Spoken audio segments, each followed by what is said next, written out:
violenti sui minori in contesti di emergenza e non, in Italia e all'estero. Oggi siamo in visita in Lamborghini con i ragazzi e con l'associazione Crossabili. Per noi è un grandissimo onore e non vediamo l'ora. Da oggi inizia ufficialmente la nostra collaborazione, avremo tantissime cose meravigliose da fare prossimamente. L'unico spoiler che possiamo dare è che sarà un evento straordinario di Crossabili a Cittadella e noi parteciperemo.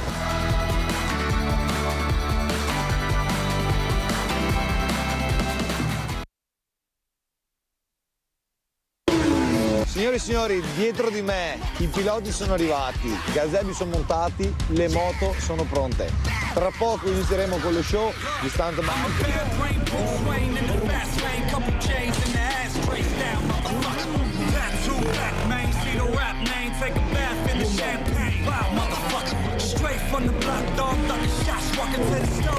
Per poi fare una grossa motobuggy terapia.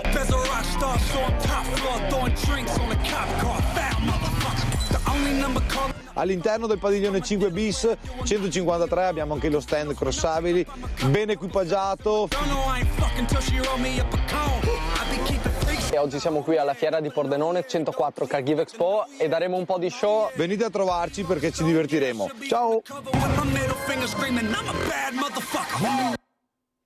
E il nostro Mattia Cattapan è qua, che piacere rivederti Mattia, so che sei anche con altri due ragazzi, mi fa molto piacere vedervi ragazzi.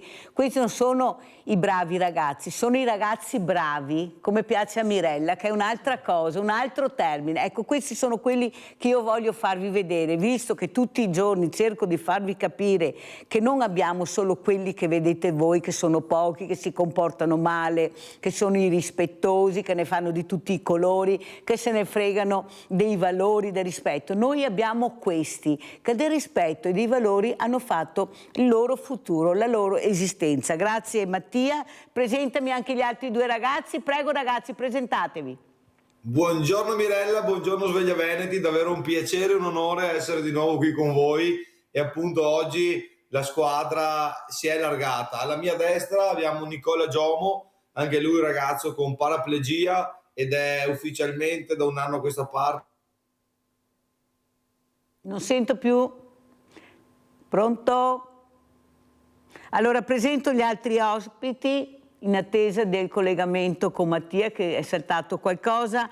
Marzia Stefani, insegnante, grazie veramente di essere qui. Mi fa piacere anche che lei veda questi ragazzi bravi come li chiamo io, che nonostante questi problemi riescono a sorridere alla vita, riescono a fare delle cose incredibili proprio per l'entusiasmo di vivere che hanno, anche se a mio avviso giocano un po' troppo alto, delle volte lo dico a Mattia, alzano l'asticella in maniera incredibile, avete visto cosa combinano. E saluto anche l'architetto Ivan Basso, parleremo di consumi, di tante cose con l'architetto Basso, lui ha anche insegnato, perciò riusciremo a capire dove andremo a parare con questi ragazzi, se non cerchiamo di fare prevenzione ascoltandoli, forse anche capendo che quello che vogliono loro era quello che vogliamo noi alla fine, che amano la musica, basta vedere i concerti, quanti di loro sono che ascoltano, che si entusiasmano, però a scuola si fa pochissima musica. Allora partirei proprio da lei, professoressa, cosa ci dice? Come sono questi ragazzi bravi, come li chiama Mirella? Adesso sono iniziate le scuole,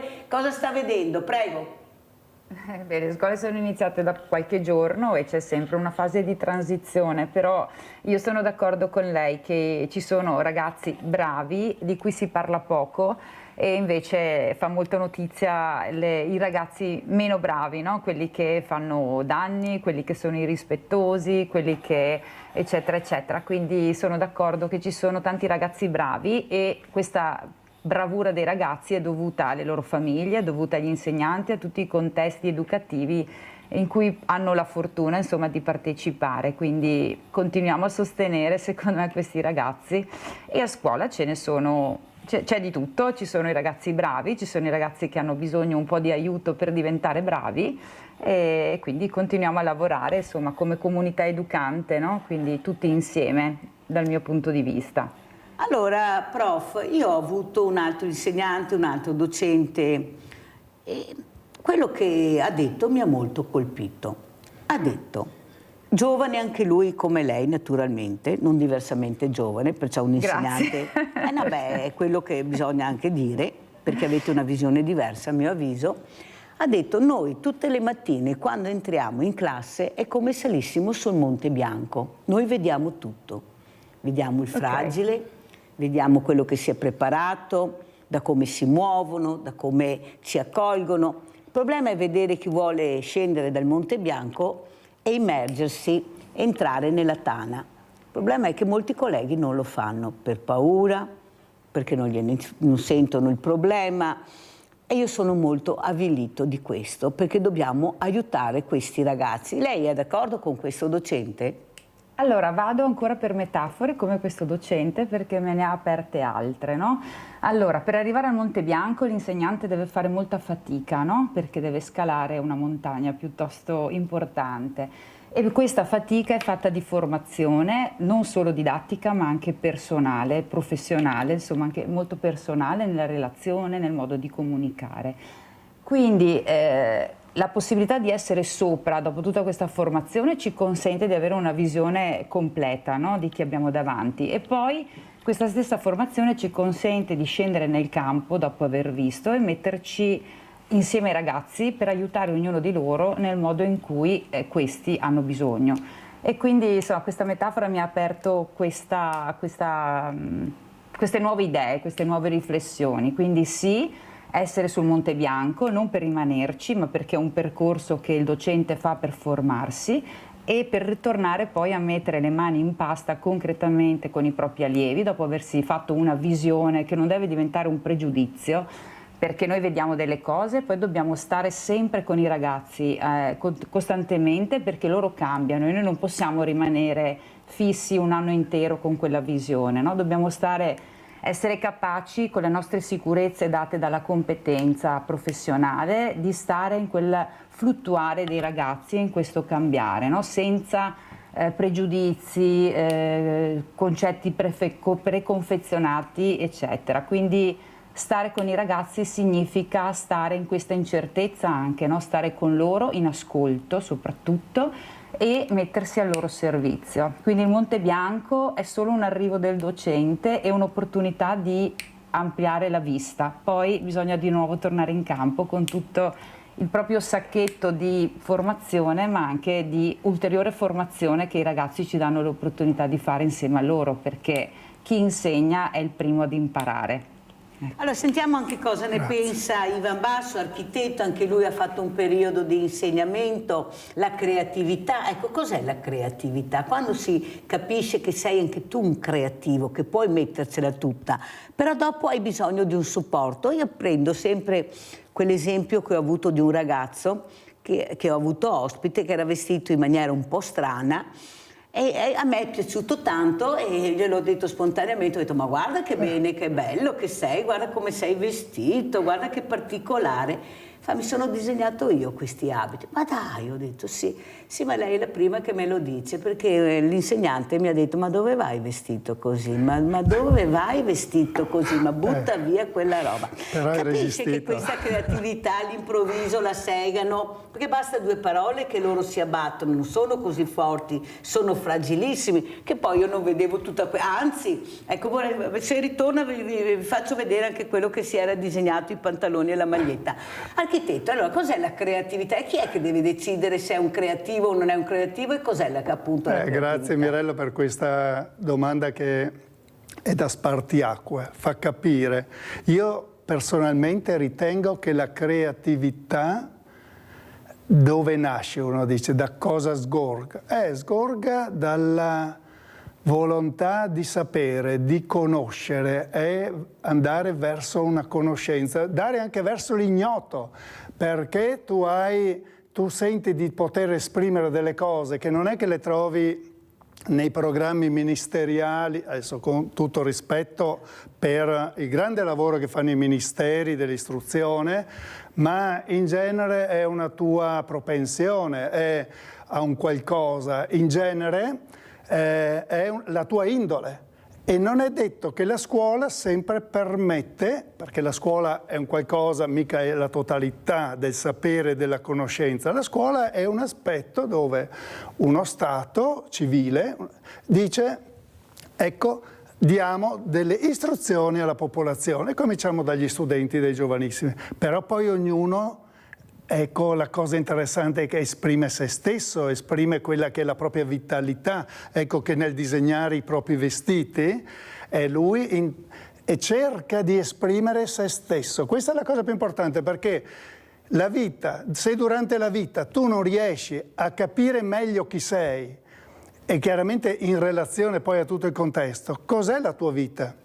La tua vita deve sviluppare anche questo aspetto, perché solo in questo riusciamo a comprendere chi siamo e fare meglio e dare meglio a tutti. Io quando ho, per un brevissimo periodo, per caso, come accadono tante volte le cose, ero ancora laureando, mi chiamano, dico faccia una settimana di supplenza educazione artistica, succede che poi l'insegnante chiede una proroga per motivi probabilmente di malattia, mi dispiace per la signora, ma per me diventa anche una grande occasione per apprendere, come ha detto adesso l'insegnante in linea con noi.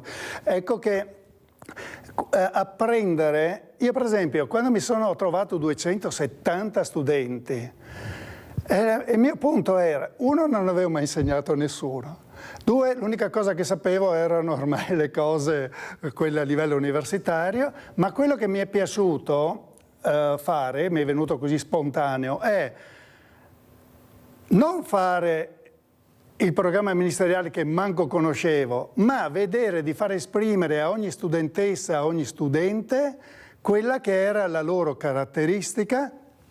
E le mie valutazioni come insegnante erano: tu parti da qua, sei arrivato un po' sopra, bravissima, bravissimo, cioè stai migliorando te stesso. Non mi interessava la competizione, cioè creare quello in alto e quello in basso. Quello che era la mia propensione è vedere come ognuno riusciva a migliorare se stesso. Quella era la mia grande sfida. E addirittura una studentessa, Mirella, mi fa un giorno: professore, no, come fa lei? Lei non dice che questo disegno fa schifo, no? E io ho detto: guarda, non posso dire che fa schifo, perché quando io guardo il disegno che mi ha presentato oggi il tuo compagno di classe, io guardo anche i precedenti e vedo che lui è migliorato benissimo, è migliorato, è straordinario. Io premio il miglioramento, la volontà di migliorare. Mi piacciono molto quei ragazzi di prima che non sono dentro un recinto ma sono liberi, no ai recinti. Allora adesso andiamo da Rinaldo Venezia, poi torniamo dai nostri ragazzi meravigliosi, ragazzi bravi di Catapan, di Mattia con gli altri due ragazzi. Vai Rinaldo, veloce. Ciao Mirella e buongiorno ai tuoi ospiti. Innanzitutto saluto Mattia Catapan, che è un amico della Rete Veneta. Ormai lo avevamo nel cuore tutti Catapan. È un bravo ragazzo che ne darà gioia di vivere a tutti, che sei così. Grazie Mattia, e ti lo dirà. Ti sei una persona che ti negherà tutti quanti, voi altri, con quello che ti ha fatto Mattia, ti negherà all'amico uomo grosso anche, perché io ho fatto un infarto. Però con quello che facevi gli altri, quello che con me non sei niente. E mi insegni anche a me, che avevo 82 anni, andare avanti, tirare avanti, andare dritto per la mia strada e godere la vita lo stesso. Non vuol dire niente perché io non male. Finché vado su, però godo la vita nel come che posso e mi contento lo stesso. E dopo il professore vuole dire della creatività non si inventa, la creatività nasce con gli altri. Nella vita la creatività è una roba che ti fa crescere. Nella vita ti dà tanti momenti di creare quello che ti vuoi, perché la creatività non si compra, non ti impresta, non ti dà. La creatività ti ha dentro di te, bisogna che ti la scopri e ti la fai venire fuori. C'è gente che con la terza elementare ha fatto industrie, ha fatto di tutto, invenzioni straordinarie, non corre dalla scuola, che si corsi. Siamo su un'altra era, è giusto studiare, capire, essere intelligenti, ma una volta con niente così che facciamo di tutto. Grazie Rinaldo, fammi andare avanti perché ho tantissimi ospiti, grazie, comunque sei stato molto chiaro come al solito. Ritorniamo da Mattia Catapani, dai suoi ragazzi, allora stava presentando Nicola Giovo e Michael Santi mi sembra, prego, allora sentiamo Nicola, perché hai seguito Mattia? Ecco, Rinaldo parlava che ha avuto un infarto, ma voi fate veramente venire degli infarti alle persone che vi guardano, perché siete proprio all'estremo. Prego Nicola. Salve, io ho seguito Mattia perché dopo il mio incidente in moto nel 2014 ho cercato di ritornare alla normalità, ma per quanto poco mi fossi tanto impegnato non trovavo, diciamo, la luce in fondo al tunnel. E l'anno scorso, appunto, un anno e mezzo fa ormai, ho conosciuto Mattia e lì ho visto che veramente quello che era successo a noi poteva essere un insegnamento per gli altri e portare sempre più felicità e speranza in tutti i ragazzi in un mondo più inclusivo.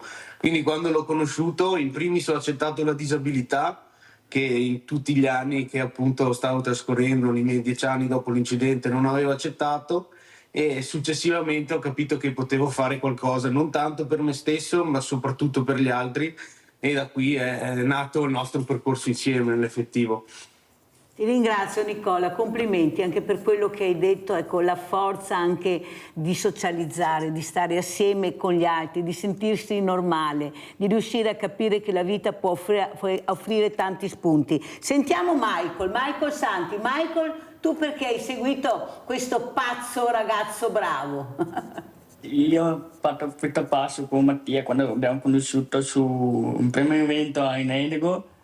Dopo passo siamo andati a Gasola. Quando ho visto cominciava a piovere, ho detto do una mano, lì abbiamo cominciato a scaricare un po' bike, montare tutto il gazebo. Allora lui mi ha detto dove abiti? Io abito qua vicino a casa mia. Allora lì abbiamo cominciato a collaborare, lavorare con gli eventi, tutto.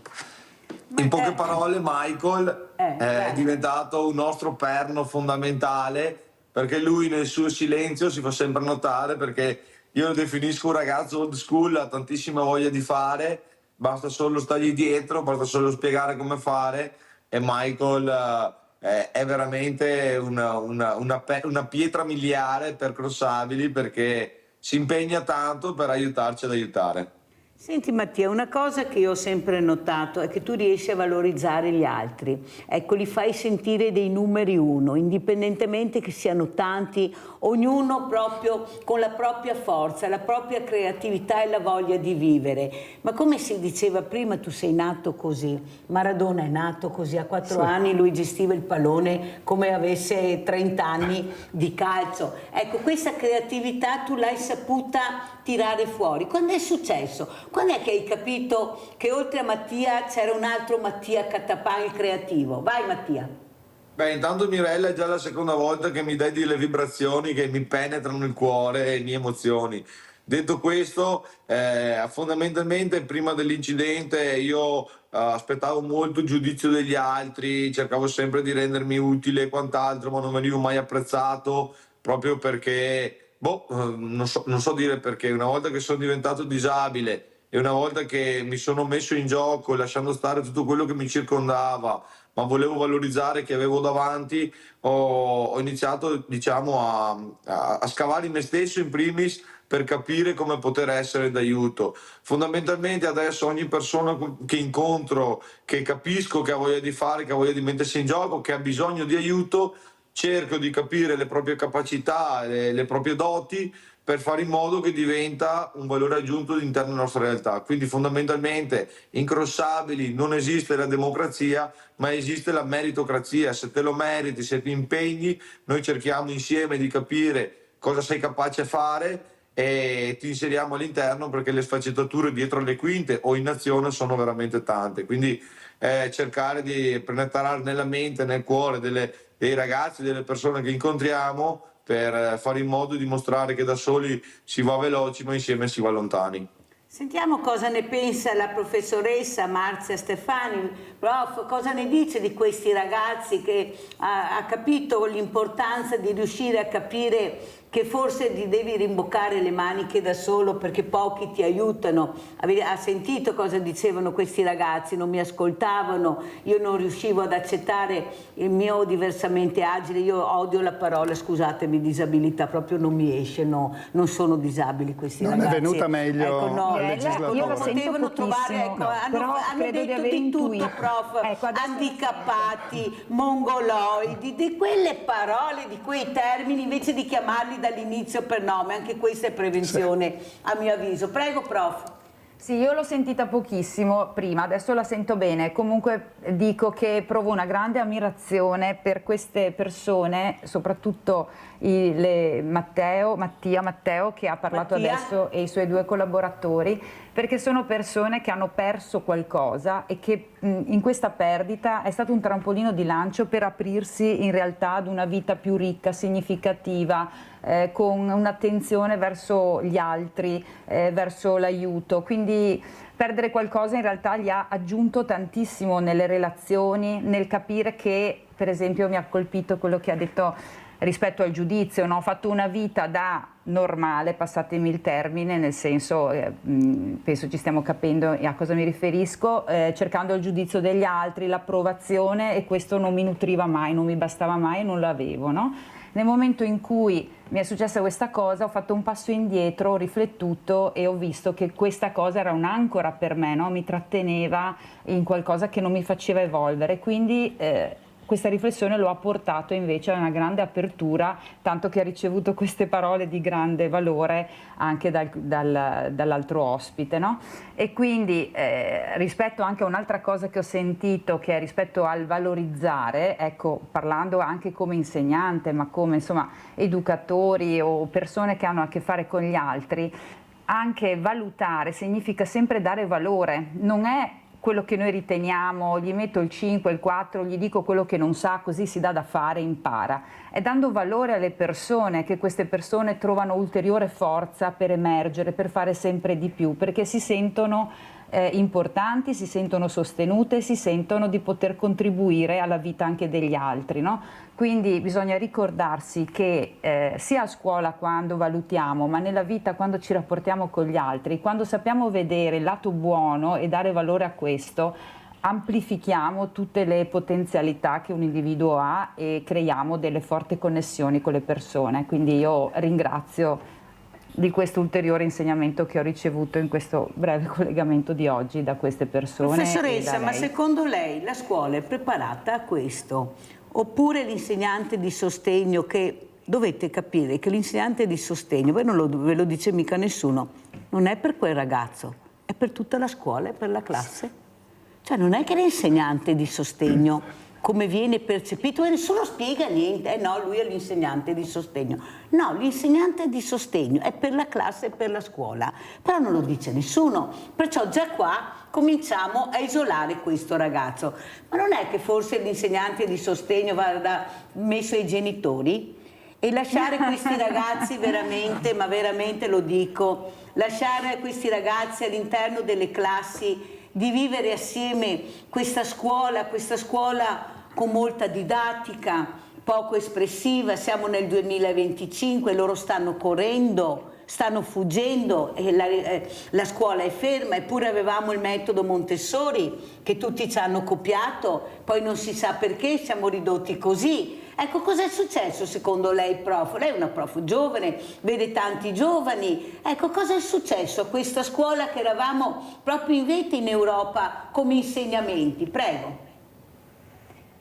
Questa è una posizione un po' difficile, nel senso che io credo che la scuola sia fatta di persone e che quindi generalizzare sia sempre un po' pericoloso, no? Ritengo che ci sono tante informazioni che non sono magari giunte correttamente, tante cose ancora da costruire. Rispetto all'inclusione la scuola ci sta lavorando molto e non sempre siamo nelle condizioni per poter anche lavorare al massimo delle possibilità nell'inclusione.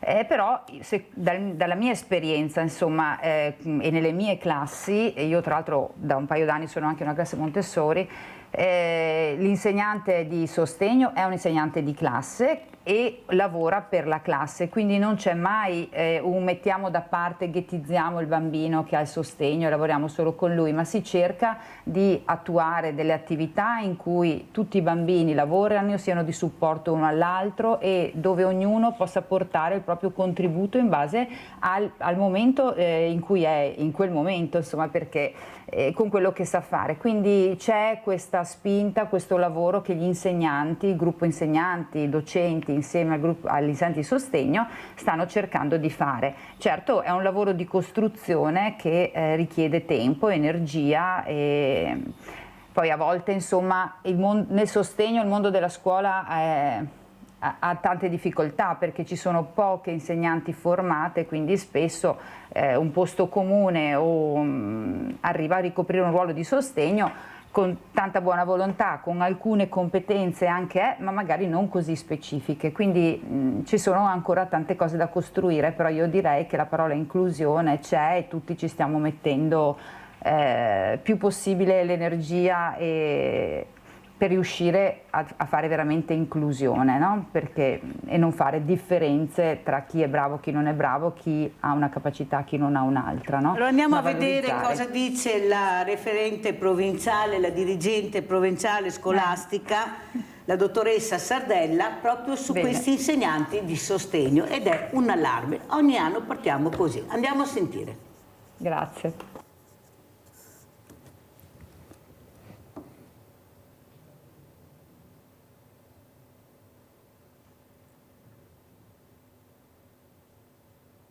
Quanti docenti di sostegno mancano all'appello? Ma allora, noi di docenti di sostegno abbiamo restituito attualmente circa 400 posti. Con l'avvio del nuovo anno scolastico nella Marca sono, o forse meglio dire erano, 400 i ruoli di insegnante di sostegno da coprire nella scuola primaria. Erano perché nel frattempo gli istituti si sono messi al lavoro per reperire i docenti che mancano all'appello. Quindi ci sono dei bambini che sono senza insegnante di sostegno in questo momento? Allora, sì, perché io immagino insomma che i docenti, cioè i dirigenti in qualche modo abbiano sicuramente tamponato, perché comunque docenti di sostegno ci sono. Naturalmente la copertura totale avverrà adesso, avendo restituito questi posti, sicuramente staranno chiamando, quindi magari a giorni arriveranno, per cui confidiamo, ecco, che tutto andrà a regime. Esaurite da parte dell'ufficio scolastico le graduatorie provinciali di supplenza, la palla è passata alle scuole che potranno ricorrere alle graduatorie di istituto ed eventualmente agli interpelli. Stesso iter anche per le altre cattedre vacanti, 200 i posti restituiti. Dunque anche quest'anno scolastico riparte con i problemi di sempre, iniziando proprio dalla carenza di docenti. Tra rinunce, tra magari docenti soprattutto magari capita di sostegno piuttosto che di materie matematica che sono carenti. Comunque abbiamo fatto già, a parte le missioni in ruolo, adesso poi c'è stata quest'anno, sapete, la fase di questa novità della continuità didattica dei docenti di sostegno, per cui abbiamo fatto 300 conferme tra primaria, primo grado e secondo grado e adesso siamo in corso con le supplenze. Abbiamo dato 1800 supplenze, posti in realtà, tra posti interi e spezzoni. E purtroppo abbiamo anche avuto qui delle rinunce, quindi le rinunce comportano nuovi turni di nomina. Ieri abbiamo lanciato il secondo turno. Allora, sentiamo cosa ne pensa Ivan Basso, architetto, già insegnante, diciamo così. Ecco, di questi numeri che mancano, chiudono le primarie, non ci sono bambini, i ragazzi sono meno. Eppure noi partiamo sempre male, cioè ma è possibile? La realtà, Mirella, è che quando sono nato io, in questo paese, in questo territorio Italia, no? Questo lungo stivale, si nasceva mediamente 1 milione di bambini all'anno, 1 milione. Adesso le stime dicono attorno ai 400.000. È cambiato molto, no? Pochi decenni, abbiamo proprio un panorama molto diverso, eppure si erano realizzate in qualche modo le scuole primarie, le scuole elementari, no? Si diceva poi le scuole medie e via dicendo, e quindi c'è anche un aspetto numerico che è tanto cambiato. I docenti per fortuna invece si sono moltiplicati. Io quando andavo a scuola avevo un'unica maestra adesso gli studenti, le studentesse hanno più insegnanti, ognuna per le sue competenze. E quindi io ho 2 figlie e posso dire che rispetto a me loro sono più brave, hanno imparato meglio e di più. La fermo solo un secondo perché abbiamo una telefonata, se no mi cade la linea, ma poi riprendiamo. Grazie. Architetto, abbiamo Lizzi da Venezia, buongiorno. Buongiorno a lei. Prego. Vorrei approfittare della presenza dell'architetto Basso, per cortesia, se ci può dare delle delucidazioni, come possiamo risparmiare, che modifiche dobbiamo fare alle nostre case, ai nostri impianti, per risparmiare quest'inverno, visto e considerato che andiamo nel freddo. Allora nella seconda parte parleremo anche di questo, Lizzi, sì grazie, ma nella seconda parte, perché appunto devo aprire anche con altri ospiti, ma le prometto che darà anche una risposta a questo argomento. Allora prego, continuiamo questa figlia? Sì, continuiamo, e quindi quello che almeno io ho potuto anche ammirare della scuola è che questa trasformazione ha dato delle possibilità di apprendimento molto superiori a quelle che avevo avuto io.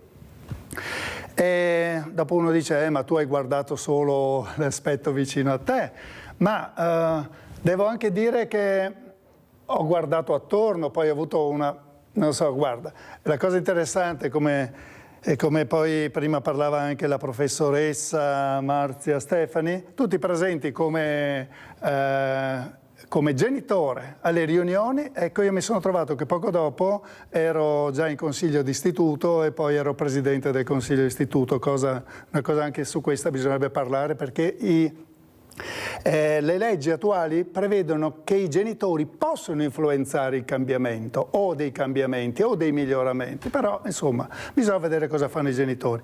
Ecco, io devo dire che ritengo che ad oggi bisognerebbe guardare con più attenzione all'aspetto anche delle risorse. Le risorse noi abbiamo gli insegnanti.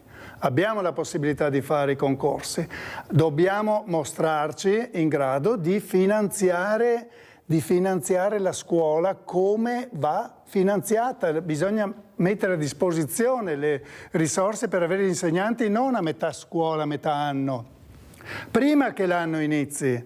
E poi, ripeto, anche a me sta parola insegnanti di sostegno, guardate, non mi è mai piaciuta. Non mi è mai piaciuto. Sostegno a che cosa?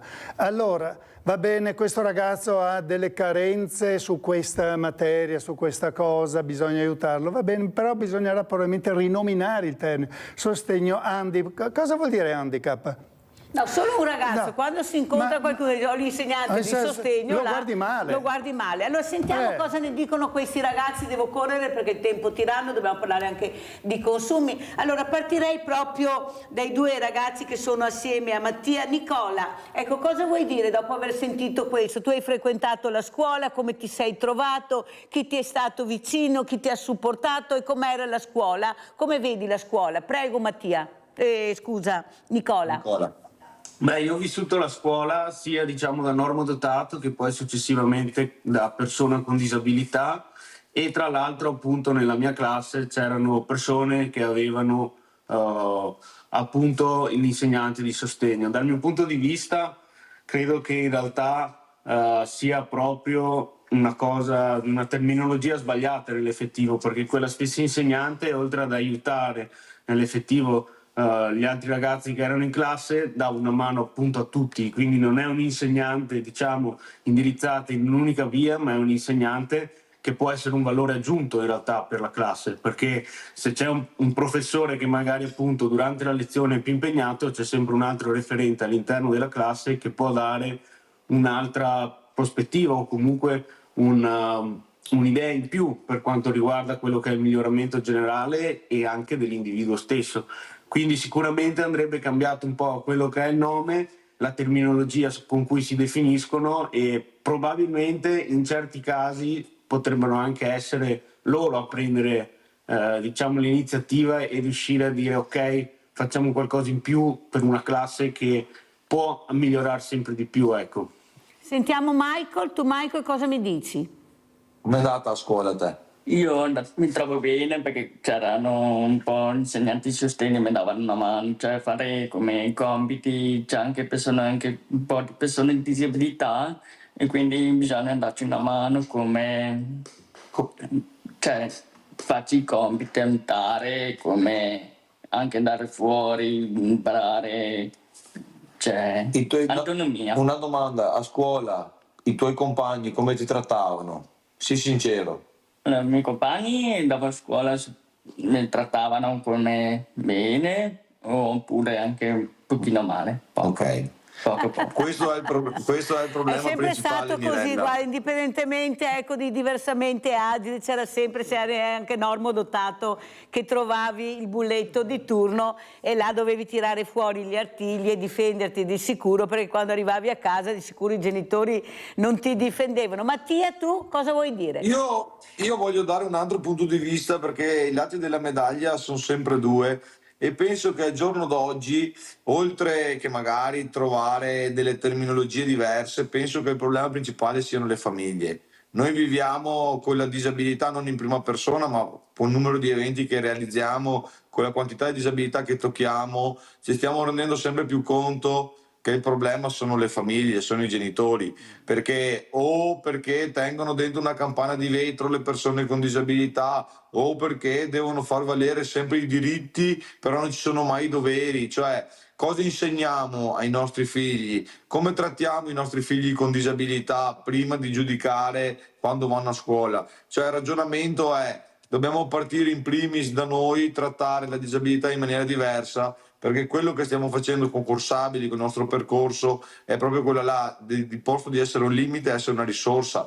Il 20 settembre faremo un evento presso Abba Grigliati a Massanzago, dove avremo 12 persone con disabilità che saranno fondamentali per gestire i parcheggi, il guardaroba, la cena, eccetera. Questo per dire cosa? Cioè, se noi li trattiamo, li teniamo là, gli facciamo fare il compitino, un discorso. Se invece tiriamo fuori il meglio della persona per poter aiutarla nel futuro, nel suo diventare grande, è totalmente diverso. Quindi, vivendo di persona, il 90% delle volte il problema è la famiglia. Ti ringrazio. Allora, adesso andiamo in pubblicità e poi ti devo dire una cosa. Pubblicità.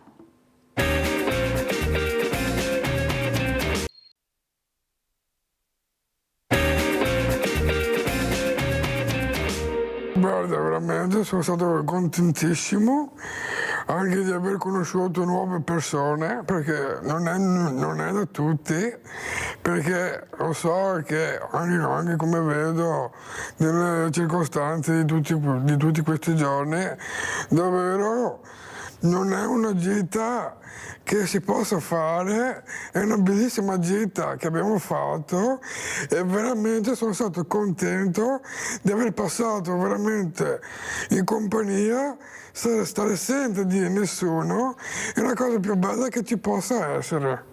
Caro il nostro Davide. Ascolta Davide, quanto importante è conoscere... Perché voglio parlare con Mattia. Allora Mattia, tu vai in lungo e in largo, però adesso mi devi promettere, perché l'ho promesso a Davide, l'ho promesso ad altri ragazzi che ho avuto ospite, che tu farai veramente uno spettacolo, poi ci metteremo d'accordo, dove abita Davide. È un posto enorme, bellissimo, è lungo la Ristera, perciò spazi ne hai tantissimi. Tu mi devi promettere di venire perché vai dappertutto fuorché con la Mirella, perciò davanti a telecamere te lo dico. Dimmi cosa ti serve, quando sei libero, però io ho promesso a Davide, ai ragazzi come Davide, che li farò sentire normali, perché loro, hai sentito cosa ho detto? Per la prima volta sono stato libero, non avevo nessuno con me, solo la Mirella. È stata una cosa bellissima, tanto è vero che quel giorno si chiamava Davide di nome e Libero di cognome. Allora Mattia, ti prego, guarda il tuo calendario, i tuoi tanti impegni, dimmi di cosa ti serve, ma tu devi venire a Silea a fare questo spettacolo. Vai Mattia, e cosa vuoi dire a Davide che sicuramente ti sta guardando? Beh, allora Mirella, è sempre un piacere, cioè veramente avere queste opportunità. Intanto per il calendario dobbiamo passare al 2026, perché purtroppo per fortuna fino a dicembre noi siamo full. Detto questo, va benissimo, detto questo, la nostra caratteristica principale con Crossabili è far sentire libere le persone, valorizzarle e farle divertire, usando cosa? La nostra passione sono i motori, è l'adrenalina, ma però la verità è che quando ci muoviamo siamo una grande famiglia. Cosa serve per farlo? Mirella, nel 2025, come tutti sanno, quando ci si muove tutto costa tanto. Noi siamo perennemente alla ricerca di supporto, siamo rientrati anche alla parte all'interno della rete del dono per raccogliere fondi da cittadini privati, abbiamo le sponsorizzazioni e in base a quello che si vuole fare, perché i pacchetti diciamo dallo stunt bike al freestyle motocross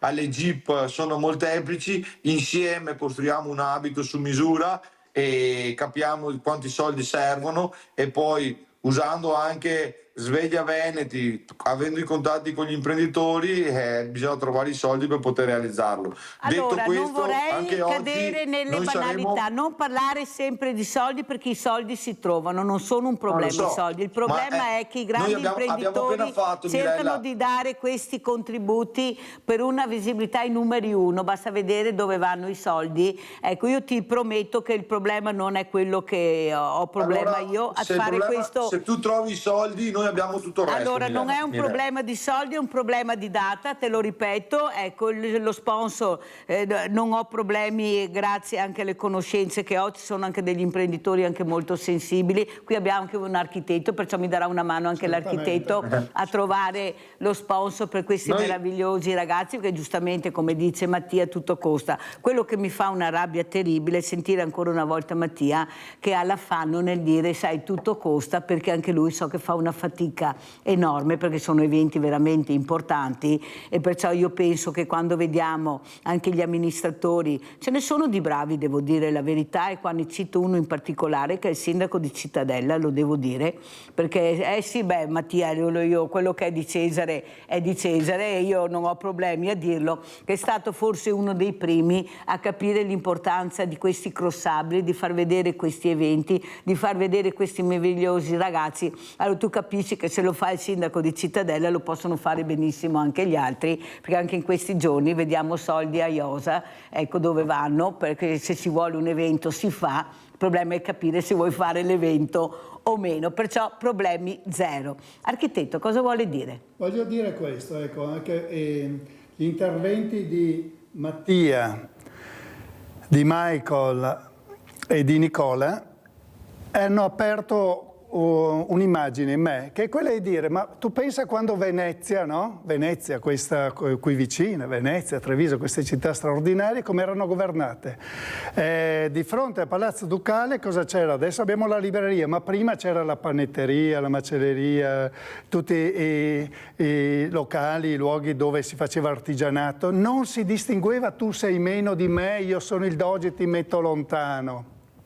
Tutti erano essenziali per la magnificenza della città e degli abitanti. Nessuno era meno importante. Non c'erano tutti questi recinti, tu fuori da qui perché io forse valgo più di te. Ma scherziamo. Quello che hanno detto loro è ognuno sviluppa chi è, sviluppa quello che è, mette la sua creatività, non deve essere limitato, meno che meno anche su queste iniziative, soltanto dal fattore denaro. Mi è piaciuto quello che ne è venuto fuori, si è parlato di cooperazione, di valorizzazione, mi è piaciuto il fatto che si dice bisogna ridurre quell'aspetto di competizione negativa fine a se stessa. Noi non vogliamo quella competizione lì, quella competizione non è favorevole allo sviluppo della persona e alla creatività, vogliamo la cooperazione e quindi ecco, a me piace più cooperazione che inclusione, personalmente. Cooperare vuol dire che tu hai le tue competenze, Mattia le sue, ognuno mette di suo e costruiamo il bello, il meglio. Questo è. Ecco, allora grazie Mirella, perché credo che questa è la direzione buona per ridurre quella competizione che non va bene in questa società. Abbiamo Giovanna da Verona. Ciao Giovanna. Ascolta Mirella, scusa ma sono emozionatissima. sono riuscita a mettermi in contatto e sono meravigliatissima della vostra trasmissione. Sono in ritardo, vengo dopo non so quanto tempo che voi siete in linea e vi ringrazio, stupendi. Ho insegnato a Treviso, è stata una cosa stupenda, siete meravigliosi a Treviso, stupendi. Grazie Mirella della vostra trasmissione, vorrei partecipare anche in modo più concreto se possibile, grazie. Grazie a te Giovanna, sono parole che fanno sperare bene, io cerco di mettercela tutta, cerco di anche portare la meritocrazia con gli ospiti, ecco è quello che mi interessa. Questo periodo non avrò la politica, avrò la meritocrazia, perché quella la vedete già dappertutto, in tutte le parti, invece vi farò vedere le persone veramente per bene, preparate, che hanno studiato il tema, che sanno, che c'entrano anche, che vorrebbero anche far capire che si può centrare l'obiettivo di sedersi tutti attorno a un tavolo, quelli bravi, competenti, ognuno col proprio know-how, e vedrete che i problemi si risolvono. E io sto facendo questo e spero di riuscirci, perché è veramente una cosa importante. Grazie. Che riuscite a capire l'importanza di ascoltare le persone per bene, quelle che sanno, quelle che non hanno l'asso in tasca, ma dicono quello che hanno studiato, il loro vissuto, la loro preparazione, cosa si potrebbe fare. Perciò grazie Giovanna, ci sentiremo, grazie veramente per questa telefonata. Allora sentiamo anche la professoressa Consello, oltre a insegnante. Ecco, adesso c'è questa parola, mi scusi prof, ma ai diversamente giovani, scusatemi, non è che forse parliamo un po' troppo inglese con queste parole un po' strane, che alle volte mi dicono Mirella, allora io devo dire spiegate per cortesia cos'è, perché non tutti sanno. Non è che forse dobbiamo anche iniziare a usare di più l'italiano, visto che si fa anche fatica a parlarlo ultimamente anche i ragazzi. Cosa dice prof? Ecco, come vede lei la situazione dopo tutta questa passeggiata assieme che abbiamo fatto di parole, di sensazioni, di valori? Prego prof. Sono uscite tantissime cose, tantissime riflessioni, tantissimi spunti che si potrebbe proseguire per tutta la mattina e anche oltre. Tiro un po' le fila come ha fatto l'architetto. Ci sono cose che ha detto lei, mettiamo a disposizione tutte le competenze. Poi una cosa che mi ha colpito è anche questa differenza, no, che si è fatto tra la performance, che è quella che sembra essere uscita oggi come richiesta scolastica, che insomma mi permetto anche di dire che non è sempre così, perché appunto dipende qual è la persona, cosa fanno le persone, e la cooperazione, e cambiare il nome all'insegnante di sostegno, no? Possiamo cambiare il nome, rimane il fatto che il nome è un'etichetta, quindi è importante che ci ragioniamo sui significati delle cose, perché possiamo chiamarlo cooperazione, possiamo chiamarlo sostegno, possiamo inventare un altro nome che sia più, che vesta meglio insomma il ruolo che vogliamo dare a questa insegnante. L'importante è che poi decliniamo, no? Allora noi che cosa diamo a questa insegnante? La possibilità di sviluppare la persona, di favorire la creatività, di favorire le relazioni, la libera espressione, lo sviluppo dei talenti, la pratica deliberata di questo talento, eccetera, eccetera, no? Perché altrimenti cambiamo il nome ma rimaniamo sempre gli stessi dentro un'etichetta che nessuno ha condiviso, no? Quindi mettiamo quello che vogliamo, l'importante è che ci parliamo e diciamo quella persona, quella risorsa, che cosa significa dentro a quel contesto e cosa può fare, no? E secondo me questo è veramente la rivoluzione copernicana, al di là dei nomi, no? Che diventano giudizio, etichette, e ognuno poi ha la sua idea di cooperazione o di performance o di sostegno e ci mette nel suo contenitore quello che pensa. Tutti noi facciamo delle cose secondo me in buona fede, anche pensando di fare il giusto, perché abbiamo quell'idea, no? Quel costrutto rispetto a quell'idea. Quindi condividiamo i significati e secondo me questo può essere un buon cammino, ecco, verso la costruzione di nuove cose, così come mi sembra sia stato fatto questa mattina, e ringrazio. Vede professoressa, il problema è che tutti noi nasciamo con un'etichetta, che è il nostro nome e cognome. Certo. E allora se iniziassimo a chiamare le persone invece di mettere altre etichette con l'etichetta che è il nostro nome e cognome, noi non saremo a questo punto. Il problema è che, come dice lei, abbiamo tutte le etichette. Quando un ragazzo prima volta spaccia, magari una bustina, diventa uno spacciatore. Uno porta via una bottiglia, diventa un ladro. E non è facile poi togliere questa etichetta. Certo. Perché è così che l'opinione pubblica vede le persone. Il primo sbaglio, tu sei già ghettizzato. Basta vedere quando escono dai carceri. Io, prof, sto facendo una battaglia e ieri o l'altro ieri mi sembra, avevo il preside della scuola universitaria vaticana, una delle migliori, e lui mi ha dato ragione, non servono i carceri minorili, questi ragazzi devono lavorare, studiare, faticare, fare sport. Sono ragazzi che hanno sbagliato, ma non possiamo perderli al primo sbaglio, oppure come diceva Don Maurizio, mandarli in un carcere poi di quello veramente il penale, perché li perdiamo completamente, non si risolve il problema. Capisce che forse l'etichetta l'hanno messa gli altri, noi siamo nati sì con l'etichetta, ma il nostro nome e cognome, e forse quel ragazzo non deve essere fortunato ad avere lei, prof, o il professore che ho citato prima, o l'architetto, deve avere quello che gli aspetta di diritto, se non ha la famiglia, una scuola che lo accompagni in un percorso difficilissimo. Non deve essere fortunato ad avere quella scuola, invece questo è il grande problema. È chi è fortunato e chi è sfortunato a trovare l'insegnante giusto, preparato, che ha la passione dell'insegnamento, e se io non lo trovo cosa faccio? E cosa faccio se non ho la famiglia che mi accompagna? Divento uno spacciatore, divento un ladro, faccio parte della baby gang, è dove mi accolgono, non c'è niente da fare. Quelli mi accolgono, gli altri mi eliminano. Grazie ai miei ospiti, grazie professoressa. Sentiamo come ci saluta Mattia Catapan, Nicola e anche Michael, mentre l'architetto rimane con noi perché parleremo di altro. Prego ragazzi. Mirella, oltre che a ringraziarti, anche oggi abbiamo portato a casa qualcosa di potente, che è un evento da fare insieme.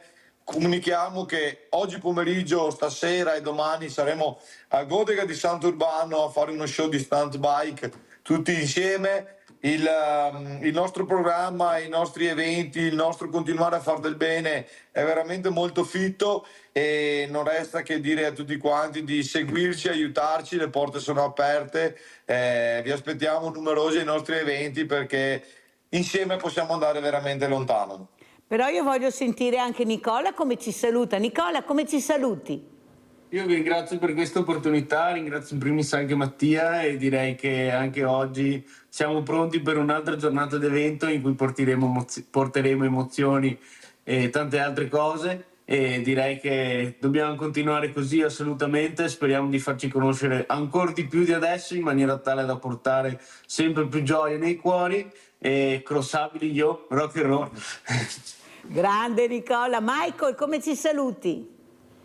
Vi ringrazio a tutti, andiamo avanti, continuiamo così, non mollare, e crossabili io. Michael, saluta anche Davide che ti sta guardando. Ciao Davide. Davide, veniamo a trovarti presto, ti faremo sentire libero. Grazie ragazzi, grazie ai miei ospiti, pubblicità.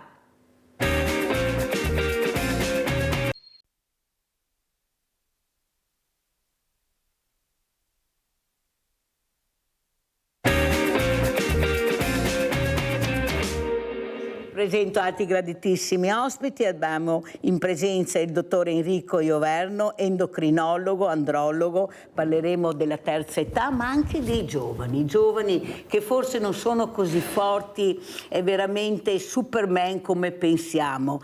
E questo fa molto riflettere, deve far riflettere gli addetti ai lavori. Saluto anche l'avvocato Angelica Giancola, criminologa. Vediamo se c'è ancora, non c'è. Ecco, ringrazio anche l'architetto veramente Ivan Basso che è rimasto con noi. Parleremo di consumi adesso, così risponderemo anche all'ascoltatrice Lizzi che ha chiamato. Allora partirei proprio, dottore, qual è la situazione in questo momento? Fertilità, non fertilità, tutti questi anche medicinali che si prendono, ecco, questi ragazzi che non rispettano il proprio corpo, e a 18 anni qualcuno a causa delle droghe gira col pannolono, i PFAS. Prego, a lei dottore. Ho messo carne al fuoco. Intanto grazie per l'invito. Sì, tanta carne al fuoco. Intanto cominciamo appunto con questo argomento che mi sembra veramente importante, soprattutto dal punto di vista andrologico. Questi giovani oggi sono estremamente esposti a dei danni. Poi facciamo intanto un piccolo conto. I giovani dal medico non ci vanno. Questo è il primo problema. L'andrologo, chi è l'andrologo? Qualcuno dice è il ginecologo dell'uomo. Vuole sapere se a una donna dicessero che il ginecologo è l'andrologo della donna. C'è una serie di problemi che c'erano anche in passato, per carità, ma che oggi stanno aumentando ancora di più per l'esposizione a sostanze ambientali. Lasciamo stare quelle che possono essere le patologie di un ragazzo in accrescimento che possono compromettere, parliamo intanto soprattutto di fertilità. L'esposizione ambientale e ha fatto l'accenno ai PFAS, ma io aggiungo anche le microplastiche per esempio. Sappiamo che negli spermatozoi sono state trovate microplastiche, quindi possiamo capire anche il danno genetico che potrà esserci fra qualche generazione. PFAS sono delle sostanze perfluorochiliche. Noi nel Veneto, soprattutto nel Vicentino, abbiamo avuto un inquinamento estremamente elevato, forse più elevato a livello mondiale, e stiamo già constatando con dei lavori che sono in corso e qualcuno è già stato pubblicato e verrà pubblicato più avanti, che una buona percentuale di ragazzi, soprattutto quelli dove sono stati esposti per tanti anni oppure dove la madre è stata esposta ai PFAS, hanno dei danni endocrini, fra cui anche l'alterazione della fertilità. Stiamo già anche pensando a cosa poter fare per questi ragazzi. Non è l'unico danno, si è parlato di droghe. Questo lo sappiamo da anni, che l'azione delle droghe ha un'azione ormonale negativa. Quindi abbiamo ulteriori danni. Non c'è una sufficiente informazione da questo punto di vista, cosa che ci sarebbe molto molto utile. E non so se ragazzi ben informati, da come vedo anche, parli di baby gang e di tutte queste cose qua che vanno al di fuori di qualsiasi regola, abbiano veramente un gran rispetto per il loro fisico. Però se non ce l'hanno a quell'età lì, sicuramente lo vedranno più avanti, perché i danni si vedono nel tempo. Dottore, un'altra cosa che vorrei parlare con lei, ma anche la terza età sta passando un momento difficile con tutte queste comunicazioni che arrivano. Ecco, noi abbiamo sentito ad esempio il Viagra. Il Viagra è qualcosa, parlo chiaramente così lo capite di cosa sto parlando, perché se uso altri termini non li conoscono, ma il Viagra capiscono che stiamo... È caposaldo. Ecco, ogni tanto mettono un'etichetta che si capisce. Allora, presa anche in maniera sbagliata, come dice lei, non c'è qualcuno che controlla. Ho l'amico, ho qualcuno che riesce a procurarmelo e poi lo prendo io, faccio quello che voglio e poi vediamo anche cosa è successo. Sono medicinali che bisogna stare anche attenti. Cosa ci dice, dottore? Diciamo, un amico che te lo dà c'è sempre, tanto per cominciare. Però sono farmaci anche molto maneggevoli, diciamo la verità, qualche problema va tenuto presente. Ma poi ci facciamo anche questo discorso della terza età, ma accennavo prima un'età di mezzo, fra i 50 e i 70 anni, no? E dove si prende il Viagra? E dove si prende anche il Viagra, sì. Avete capito? Dai 50 ai 70 anni, dove nella società attuale abbiamo ancora una certa performance. Non è raro vedere persone di questa fascia età che giocano ancora a tennis o che vanno a fare le escursioni in montagna, oltre 65 anni, anche se lì ci sarebbe molto da dire, perché ci sono anche dei pericoli da questo punto di vista. Però in questa fascia d'età cominciano a delinearsi i primi problemi. Primi problemi di varia origine, ormonale, o anche di tipo metabolico. Quanti sono attualmente diabetici, obesi o con sindrome metabolica e così via. Tutte queste persone hanno dei danni sulla sfera sessuale. Ora, per qualcuno il Viagra può essere una risposta, senza dubbio, ma una diagnosi sempre va fatta, sempre. Può essere un farmaco ottimo, può essere anche un non responder che si approccia in un altro modo. E da questo punto di vista abbiamo da una parte i possibili danni vascolari che pensiamo a un fumatore, un obeso che può avere, ma dall'altra, cosa che molto spesso è sottovalutata, è il calo dell'ormone maschile. Se noi facciamo conto che più o meno verso i 60-70 anni quasi una metà ha un certo calo dell'ormone maschile, dà da pensare, ma non dobbiamo vederlo solamente come un problema di sessualità. Il testosterone è l'ormone che, d'accordo, controlla la nostra sessualità e il desiderio sessuale, è l'ormone che mantiene la massa ossea, è l'ormone che mantiene la massa muscolare, è l'ormone che dà il tono dell'umore, che è necessario per avere un buon tono dell'umore, per la fase riproduttiva è estremamente importante. Molte volte a una persona a una certa età si pensa che sia in fase di decadimento, dice ma c'ha l'età, fa poca attività fisica e così via, e poi dopo scopre un testosterone basso. O altre volte siamo abituati per esempio a sapere che l'osteoporosi è prevalentemente femminile. Avrete sentito parlare tutti quanti osteoporosi post-menopausa. Ecco, ogni 3 donne c'è un uomo che ha l'osteoporosi. Avete capito? E chi molto spesso viene riconosciuto solamente quando si rompe un osso. Ora noi abbiamo possibilità di trattare queste persone. L'ormone testosterone ce l'abbiamo in tutte le salse. Guardate bene, non è l'ormone che va dato a chiunque perché si senta più su, e guardate che chi fa palestra e si dopa con queste sostanze qua poi ha dei danni anche irreversibili e anche molto importanti. Quindi va dato... Tutti quei muscoli che si vedono, vorrei avere un marito, un fidanzato così magari ci lecca completa ecco, lo e non vede funziona solamente niente. in fotografia. No, questo stiamo divagando un po' da una parte e dall'altra, però intanto quando vedete una grossissima massa muscolare, quelli hanno usato androgeni. Sempre. Usare testosterone da parte in modo abusivo, in modo illecito, vi garantisco che ci sono persone che si mettono dentro anche ormoni che di solito danno i cavalli. Quindi noi quando facciamo una terapia con il testosterone badiamo, stiamo attenti ad alcune cose. Figuriamoci questi che buttano dentro di tutto. Io ho avuto anche pazienti che hanno avuto tumori al fegato da questo punto di vista, quindi è molto preoccupante. Avete capito il messaggio? Dottore, la fermo un secondo perché abbiamo Sandra da Padova, poi riprendiamo. Vai Sandra. Ciao Mirella. Ciao. E buongiorno agli ospiti. Io, è vero, ci sono delle persone che non fanno diagnosi, prendono medicine così, antibiotici. Io anni fa un nostro amico, prendendo sto Viagra, così gliel'avrà procurato qualcuno, è andato a finire al pronto soccorso e ci stava rimettendo la pelle. Allora io dico, c'è un aumento degli uomini, anche delle donne, però diciamo che è sempre un po' stato, di avere il fisico al top, di avere i muscoli, di avere non più i peli, bisogna depilarsi.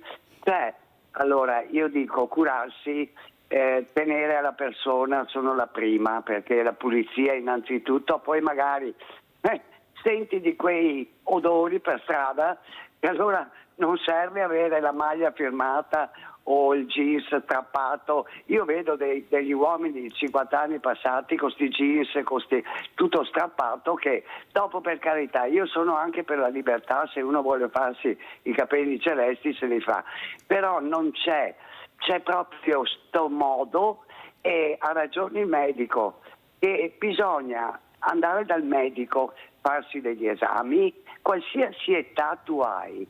È vero, perché i giovani non badano a ste cose, bevono lo spritz, io li vedo quando vado al bar, quello solito che vado io a prendere il caffè, perché ho degli amici da tutte le età, te l'ho già detto Mirella, dai 30 a 20 agli 80.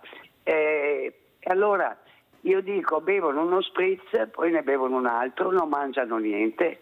Per carità, anch'io sono stata giovane, bevevo qualche volta, più che lo spritz, il prosecchino, perché mi piace di più, però mangiavo magari il tramezzino, mangiavo una marea di patatine. Cioè, come puoi metterti nello stomaco una cosa alcolica a stomaco vuoto? Cioè, ha ragione il medico, ci rimette il fegato, lo stomaco, prendono antibiotici, al primo mal di gola prendono gli antibiotici invece di pensare perché ho preso il mal di gola, perché sono stata, non so, alla Veloce Sandra, perché devo andare avanti. Auguri e buon weekend e complimenti anche all'architetto, perché è un personaggio. Grazie cara Sandra, grazie cara Sandra. Allora saluto l'avvocato Giancola, buongiorno avvocato, grazie di essere qui, vediamo se è collegata. Eccola qua, buongiorno, piacere di vederla. Grazie per l'invito. Allora, avvocato, ha sentito cosa ha detto il dottor Ioverno? Questi uomini che sembrano fortissimi, poi alla fine sono di una fragilità unica, ma anche mentale purtroppo, e poi vediamo le conseguenze, queste conseguenze che poi veramente si percuotono su queste donne che hanno la sfortuna di incontrare queste persone. Ma cosa mi dice, avvocato, di quella sentenza? 2 giudici donne, 2, un uomo, che hanno detto che la donna è stata massacrata perché lo aveva in qualche maniera un po' anche stimolato ad arrivare a quello, lo aveva provocato. Ma non le sembra che siamo fuori di ogni legge del Signore? Ma come si fa? Avvocato, ha letto quella sentenza, l'ha sentita? Sì, l'ho sentita, la sento male Mirella, ti sento male, però adesso cerco di... Allora, l'ho sentita e fra l'altro in questi giorni qua abbiamo parlato anche di un'altra sentenza, di un altro caso dove è stato detto che non era prevista la premeditazione, no? Quindi ci sono un po' di sentenze che ci hanno un po' fatto saltare dalla poltrona. Allora, io per l'amor di Dio non giudico le sentenze emanate dai giudici, perché lì noi avvocati alziamo le mani, però proprio da legale, no? Allora, io credo che per pronunciarsi, prima di seguire quelli che sono le leggi, perché noi abbiamo il dovere di applicarle, no? Ma dovrebbe esserci anche un pizzico di buonsenso e soprattutto cercare di analizzare i fatti, ma cercando anche di entrare, è brutto da dire, ma mettiamoci un attimino di empatia, perché ricordiamo una cosa Mirella, che ci sono dei parenti a casa, no? Perché la donna che è stata ammazzata non c'è più, però quante volte senti dire dai parenti me l'hanno uccisa un'altra volta, ed è vero Mirella, perché io credo che, allora intanto arrivare a uccidere una donna, tu stai togliendo il diritto di vivere a una persona, quindi già questo.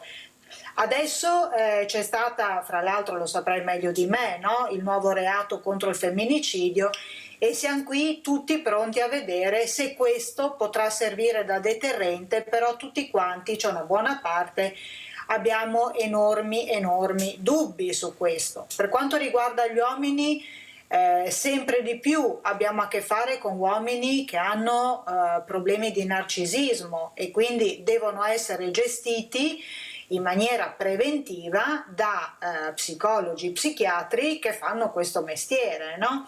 Perché? Perché comunque sono uomini che apparentemente danno questa immagine forte, mettiamoci anche estremamente muscolosi, palestrati, però dietro quell'uomo lì non c'è niente, passami il termine, sono uomini estremamente fragili che hanno bisogno, no, di calpestare l'altro, di farti sentire una nullità, di farti sentire tu non adeguata, tu brutta, per poter valorizzare la propria persona. Quindi è qui che secondo me il passaggio deve essere fatto. Massacrare una persona o avere la certezza che comunque prima di mettere in atto l'omicidio effettivamente c'è stata una ricerca, quindi è stata studiata a tavolino, mi vengono a dire che non c'è stata premeditazione, o che massacrare una persona, beh vabbè, un pochino se l'è cercata. Ecco, io lì avrei veramente tanto da dire, e che purtroppo abbiamo un dovere deontologico di...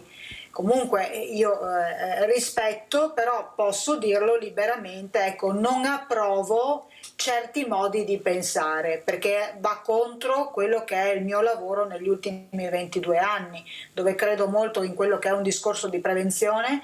Sempre di più purtroppo l'età si sta abbassando di ragazzi che è vero, hanno rapporti sessuali ormai 11-12 anni, quindi si è perso, no? Quella che è il valore di quel gesto. Abbiamo avuto grandi problemi di ragazzini veramente piccoli trovati con veramente quantità di alcol in corpo disumane, ragazzini che rubano le macchine dei genitori e che quindi guidano senza patente, cioè capisci Mirella, qui c'è veramente tanta carne al fuoco.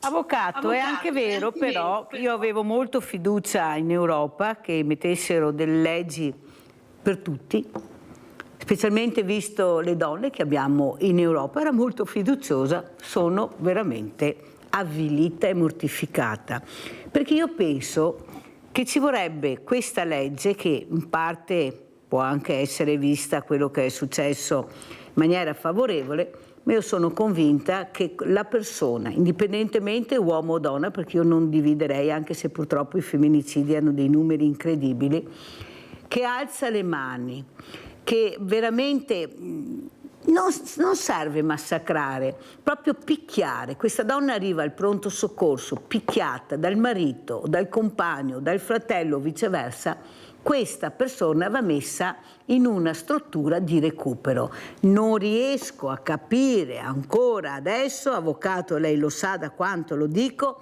perché deve essere portata via la donna dalla sua casa con i figli e il marito rimane là nella casa, nonostante ci sia stato anche un piccolo cambiamento, però funziona ancora così. Non serve la prima denuncia, la seconda denuncia. Per fortuna adesso sembra che ci siano anche dei percorsi per l'uomo, ma se il giudice non si decideva anche ad arrivare a questo, di sicuro l'uomo da solo non sarebbe arrivato a fare un percorso educativo. Non sembra che stiamo un po' esagerando, che bisogna dire basta? È la prima volta che questa persona alza le mani. Altro che braccialetto elettronico, tu vai a fare il percorso in una struttura e sei tu che vai via dalla casa, non la voglio la compagna. Prego. Mirella, io ti ringrazio perché mi dai la possibilità di sollevare un problema che per noi è enorme, no? Ed è proprio questo, cioè il fatto stesso che la donna che arriva in pronto soccorso massacrata di botte, che arriva da noi e ci chiede protezione, noi dobbiamo metterla in una struttura e assieme a lei i bambini. Allora che cosa succede? Io non sono assolutamente d'accordo con questa cosa qua, perché già è una donna distrutta, ok? Non dimentichiamoci poi le altre vittime che sono i bambini che assistono all'interno delle mura domestiche a queste situazioni di violenza e che per assurdo non solo, voglio dire, la sofferenza psicologica, fisica e tutto ciò che appartiene, ma anche il dover uscire da quello che è l'ambiente domestico. Molto spesso le donne rinunciano ad andare avanti anche per questo, perché dicono: ma io dove porto i miei figli? E ti dirò di più, Mirella, non sempre, anzi mai, questi ragazzini sono disposti a lasciare la propria abitazione, cioè tu li stai sradicando da quello che è il loro ambiente per portarli dove? In una camera che non è la loro, alle volte siamo costretti a metterli anche in albergo perché magari nelle case non c'è posto e quindi ci sono degli alberghi, no, che danno la disponibilità, ma sono strutture che non è la loro casa.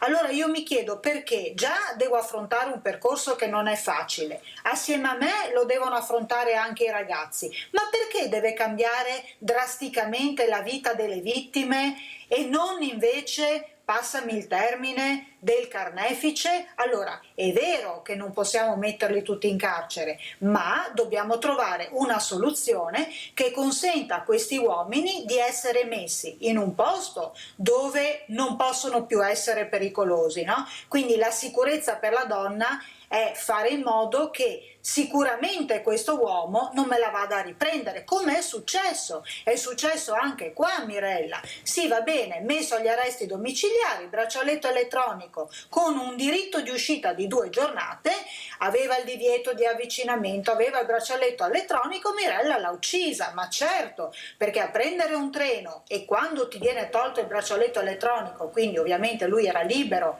di circolare, utilizzando una scusa che era una scusa, se vogliamo, anche veramente banale, utilizzando anche il figlio, che cosa ha fatto? È riuscito ad arrivare da lei e l'ha ammazzata.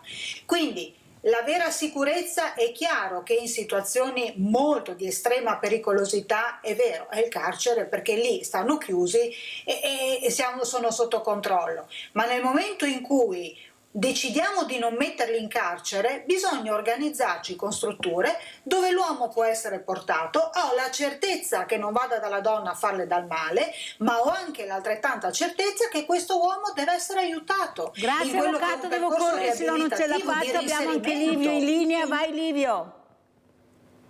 Ciao Mirella, e dunque mi rivolgo all'avvocato, ma quando ci sono questi episodi di donne maltrattate, percosse, eccetera, non è quando questi fatti succedono questi fatti, vuol dire che già da molto tempo c'era in famiglia un disaccordo, il marito era violento, eccetera. Ma perché la donna doveva denunciarlo prima, doveva correre ai ripari prima, non in tutti i casi, ma quasi sempre c'era già da tempo questo malessere tra i coniugi, questa violenza. Perciò questi fatti succedono perché la donna, se molto prima avesse denunciato, avesse fatto qualcosa per allontanare quest'uomo, probabilmente non si sarebbe arrivati poi anche all'omicidio e a questa violenza. Cosa ne pensa l'avvocato? Grazie Livio, purtroppo abbiamo assistito a donne che avevano denunciato non una volta, 3, 4, 5, 6 e poi sono state ammazzate. Questa è la verità, Livio, purtroppo c'è stato anche questo.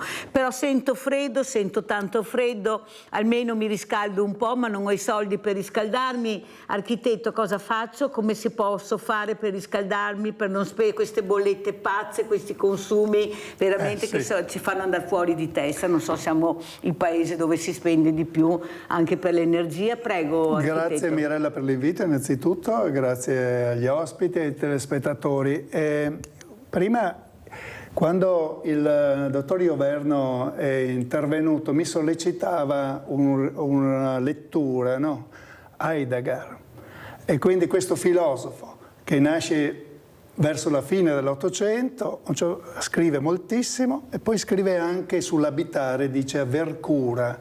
Non possiamo abitare se non abbiamo cura, quindi anche rispetto a quegli argomenti che ha sviluppato non possiamo star bene se non abbiamo cura di noi stessi. È importantissimo, dobbiamo conoscerci molto bene, sempre meglio, e vedere come rispondiamo a tante sollecitazioni, a tanti comportamenti. Se sviluppiamo delle patologie rispetto a certi comportamenti o sostanze ingerite, non dico le droghe, ma a volte anche certi alimenti che io definisco alimenti spazzatura. Penso che la specie umana di quest'epoca, 8 miliardi su questo pianeta, ecco, tanto materiale che potrebbe essere messo benissimo nelle discariche viene consumato dalla specie umana e questo sicuramente somma le patologie. E quindi aver cura anche della nostra casa. La nostra casa, come noi, ha più età.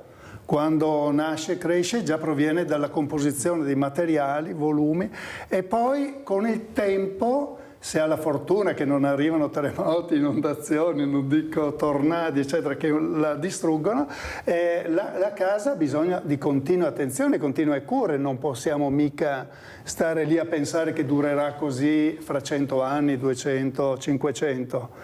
Possiamo pensare alle case del Palladio, la Villa Rotonda e altre, Villa Emo, che dopo 500 anni comunque sono state ben mantenute e comunque si presentano ancora oggi bene, sono ottimi edifici. Allora anche i consumi, la signora di Venezia prima che parlava ma come ci possiamo preparare, no? Tanto ogni casa è come una persona, è sempre diversa, non esiste la casa di serie. Ogni casa, ogni appartamento, ogni edificio ce n'è uno fatto in quel modo là e non è ripetuto. Quindi, come per ogni persona, bisogna avere attenzioni specifiche. Ecco che se parliamo di riscaldamento, stiamo parlando di un appartamento, di un condominio di 10 di 10 abitazioni, oppure di 50, non dico 300, oppure le unità d'abitazione del Corbusier, 1600 persone su questo volume, no? E quindi di cosa stiamo parlando? Ognuno ha la sua casa, è la casa singola? Ognuno, ecco, pensi alla propria casa, come è strutturata, deve avere un'ampia conoscenza di quando è stata realizzata. In Italia la stragrande parte delle abitazioni, degli edifici, è stato realizzato quando? Fino al 1976, quando entra la prima norma, la 373, per dire basta, non bisogna più spendere troppo così sugli edifici, a cominciare dalle abitazioni. Si parla di crisi energetica, bisogna dare una risposta, non bisogna consumare troppa energia. Ecco che da allora le prime cose che sono uscite sono gli infissi col vetrocamera, no? Poi sono gli isolamenti termici sulle pareti, sul pavimento, sul tetto, si migliora energeticamente. Oggi vogliamo, su queste abitazioni, tantissime, stiamo parlando di 25 milioni di abitazioni, di appartamenti in Italia, più o meno siamo 60 milioni, 25 milioni su circa 35-36 sono abitate.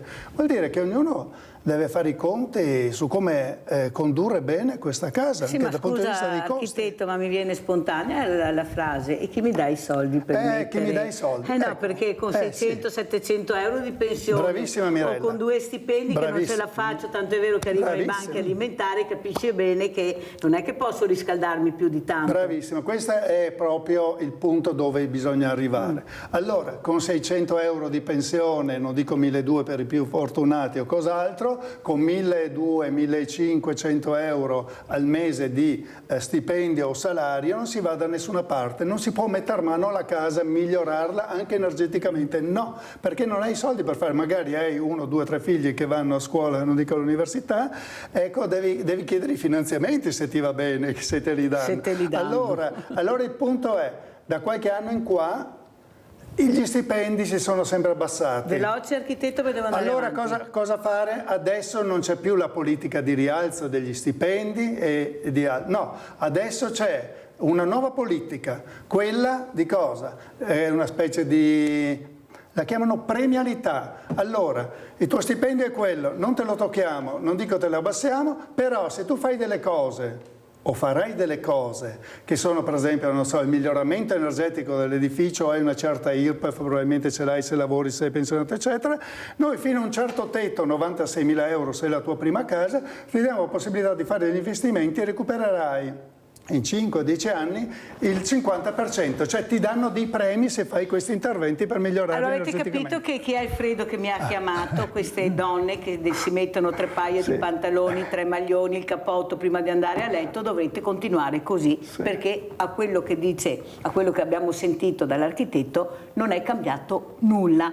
Cambierà perché avrà la possibilità di avere dei finanziamenti, di prendere questi bandi che ci sono, ma non è così semplice, ve lo posso assicurare. Giusto. Allora, dottor invece Ioverno, quello che io vorrei capire è anche questa terza età, come ci stanno accompagnando anche per quanto riguarda la salute, va tutto bene, abbiamo una sanità che funziona, non lamentatevi, siamo i primi in assoluto, io dico eravamo i primi con Tina Anselmi, adesso non mi sembra che siamo ancora i primi, per fortuna abbiamo dei chirurghi meravigliosi, dei medici meravigliosi, degli infermieri meravigliosi, perché è una squadra che lavora all'interno degli ospedali, anche se li stanno smantellando, e abbiamo i medici, i chirurghi molto preoccupati, avete sentito, sono venuti qua. Allora, per salvare questi diversamente giovani, per curarli bene, per accompagnarli in questo percorso finale, cosa dobbiamo fare, oltre a dare qualche Viagra a qualcuno che se lo merita, poveretto? Diciamo che come sanità abbiamo un'ottima sanità.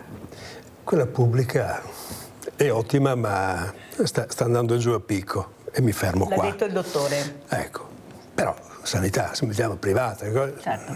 Le soluzioni uno ce l'ha, poi rientriamo come il discorso che diceva l'architetto, se uno ha 600 euro di pensione, ciao, non ne parliamo più. Per quanto riguarda il discorso della terza età, da una parte lo vedo bene, nel senso che neanche lontanamente possiamo raffrontare attualmente un settantenne oggi di quello che era 50 anni fa o 100 anni fa. Mi ricordo 70 anni era un vecchio, insomma, decisamente. Adesso, ripeto, può anche ancora andare a giocare a tennis. Però arrivi a questo per più motivi, che non sono solo sanitari, perché la qualità di vita è data da tante cose. Ma se ci rivolgiamo a quelli sanitari, la possibilità di fare della prevenzione, che parte da se stessi, intanto per cominciare, perché quando uno si vede una pancia molto rotonda, si farà qualche dubbio, no? Ecco, mica gliel'ha fatta venire il medico. Ecco, quindi sapere, essere informati su quelli che sono i fattori di rischio. Poi abbiamo anche degli esami con i quali possiamo fare prevenzione, possiamo ben indirizzare la persona e mantenere un pochettino le sue funzioni. Parlavamo di quella sessuale, parlavamo del Viagra, ma abbiamo tantissime soluzioni. Io raccomando sempre, quando uno ha un problema dal punto di vista della sua funzione sessuale, vada a farsi visitare, non prende iniziative. Prima parlavamo anche del testosterone, del vecchietto, la persona di una certa età che va con i jeans strappati e con... Benissimo, non si muore di quello. Esatto. Però se quello lì va in palestra, si prende degli androgeni e magari ha un tumore alla prostata, muore prima. Ecco, quindi prendere farmaci e sostanze senza avere un controllo non si deve fare. Le possibilità oggi sono elevatissime, non sempre ricorrendo solo ai farmaci, Questo è molto importante. Quindi non è che vai dal medico e automaticamente ti trovi un farmaco in tasca. No, non è così. Va inquadrato, poi le soluzioni si possono discutere assieme, caso per caso. Non esiste un consiglio che vada bene per tutti. Direi che va tutto sempre molto personalizzato, ma questo vale per qualsiasi branca della medicina affrontiamo. Allora andiamo a vedere anche questo servizio, vorrei proprio discuterlo con lei, dottore, perché sono dei numeri che cominciano anche a preoccupare anche i direttori generali. Andiamo a vedere questi vaccini purtroppo e questo aumento che c'è stato, contagi, Covid e vaccino. Andiamo a sentire. Treviso. Ecco, vediamo le immagini. Ecco, praticamente siamo arrivati in poco più di 15 giorni, dottore, da 5 casi di Covid, sempre diversamente giovani, a 28 casi nell'ospedale di Treviso di Covid. Allora, cosa consiglia a queste persone? Poi fra poco arriverà l'autunno, c'è l'antinfluenzale, bisogna farlo, molti non lo fanno, hanno paura di vaccinarsi. Ecco, cosa vuole dire lei, dottore? Beh, come medico, diversamente giovani. Come medico posso dare un consiglio solo: vaccinatevi. Perché il vaccino è l'unica prevenzione che si può fare. Ricordiamoci che di virus come quello influenzale, quello del Covid, si muore. Anche quello influenzale. La vaccinazione è l'unica arma che abbiamo sempre avuto. Purtroppo qualcuno la mette in discussione, non può fare il medico se la mette in discussione, perché il nostro codice deontologico non prevede questo. E quello soprattutto del vaccino antinfluenzale, lo raccomando. Il Covid oggi direi fa un po' meno paura rispetto a prima, ma perché come tutti i virus va a mutare, si rende più, non dico più buono, ecco. Però non abbiamo sicuramente i numeri di qualche anno fa, diciamo, è molto meno aggressivo, va ad aggredire soprattutto gli organismi compromessi. E da questo punto di vista, sì, lì non ci puoi fare niente, perché se l'organismo non può difendersi, non si può fare. Però quello di vaccinarsi è una raccomandazione che faccio veramente, caldeggio, perché è estremamente importante. Una terapia contro il vaccino antinfluenzale di fatto non ce l'abbiamo. Quindi quando hai preso l'influenza, per carità, sei giovane, sei forte, ti fai un pochettino di settimane di letto, cominci a tirare il letto, lana e latte, quindi, e te la cavi. Però se hai altre patologie, no. Quando interviene una complicanza si rischia la vita. Avete sentito, l'ha detto questo medico, una persona preparata, il dottore Enrico Ioverno. State molto attenti, lo dico anche ai familiari, perché abbiamo assistito a molti figli che non volevano vaccinare i propri genitori, loro sono fragili, non si possono difendere. Quello che si vede, abbiamo i casi di morbillo che stanno aumentando. Tenete conto anche per esempio i casi di pertosse, bambini che vengono contagiati dai nonni e muoiono. Ecco, quindi la raccomandazione del vaccino è estremamente importante. I danni da vaccino sono nettamente inferiori rispetto a quelli che sono i benefici. Poi ci sono i quelli che si pensa siano dei danni. Io vedo molti pazienti, da quando ho fatto il vaccino per il Covid mi capita questo, guardate, io li vedevo prima del vaccino del Covid, insomma, quindi non è che ci sono dei danni così specifici. È chiaro che quando introduce una sostanza estranea sempre può capitare, però una cosa è che capiti con estrema rarità e un'altra è raffrontarsi con quello che la patologia ti provoca invece con estrema frequenza. Abbiamo Mirella da Riese Piodecimo. Ciao Mirella. E buongiorno ai suoi ospiti. Ecco, voglio dire una cosa. Guarda, ho 2 amiche che hanno i suoi mariti appena operati quest'anno di prostata.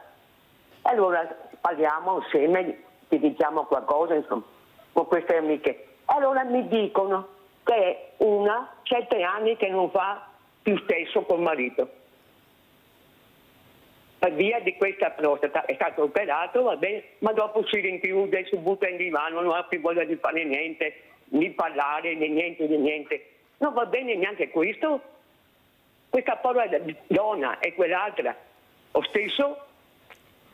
Come va la situazione? Ci vorrebbe un psicologo, qualcosa, qualcuno che li aiuta, anche per la donna? Grazie Mirella, grazie, sei stata molto chiara, ti ringrazio. Il problema è che siamo nel profondo nord, sarà anche il profondo sud, ma anche qua abbiamo un profondo nord. La sessualità a scuola, per carità, non se ne parla, in famiglia non se ne parla, poi si lamentano se i giovani, specialmente i bambini, come diceva Giancola, cosa chiami una persona a 12 anni? No, non so, giocano con il corpo, tanto lo vedono fare in televisione, provo anch'io, ma mi piace anche vedere, forse voglio anche provare, sentire se provo qualche emozione, ma se non gli insegni non provano anche niente. È un gioco che diventa veramente anche pericoloso per il rispetto proprio dei propri corpi e della donna. Avvocato Giancola, cosa dice? Questo rispetto che dovrebbe iniziare già dalla giovane età, eppure io ho avuto dei medici, appunto la sessuologia è ancora un tabù, non c'è niente da fare, anche i genitori giovani fanno fatica a parlare di queste cose con i loro figli, non è facile e i figli si chiudono sempre in se stessi e per forza dove vanno? Vanno su internet e vado a vedere così, ecco, le mie voglie, le mie anche sensazioni, il mondo dei diversamente agili hanno sensazioni normali, i genitori guai se ti tocchi, guai, ma se ha questa sensazione dobbiamo pur capire che è una persona normale, eppure non c'è niente da fare. Io invece voglio parlarne. Avvocato.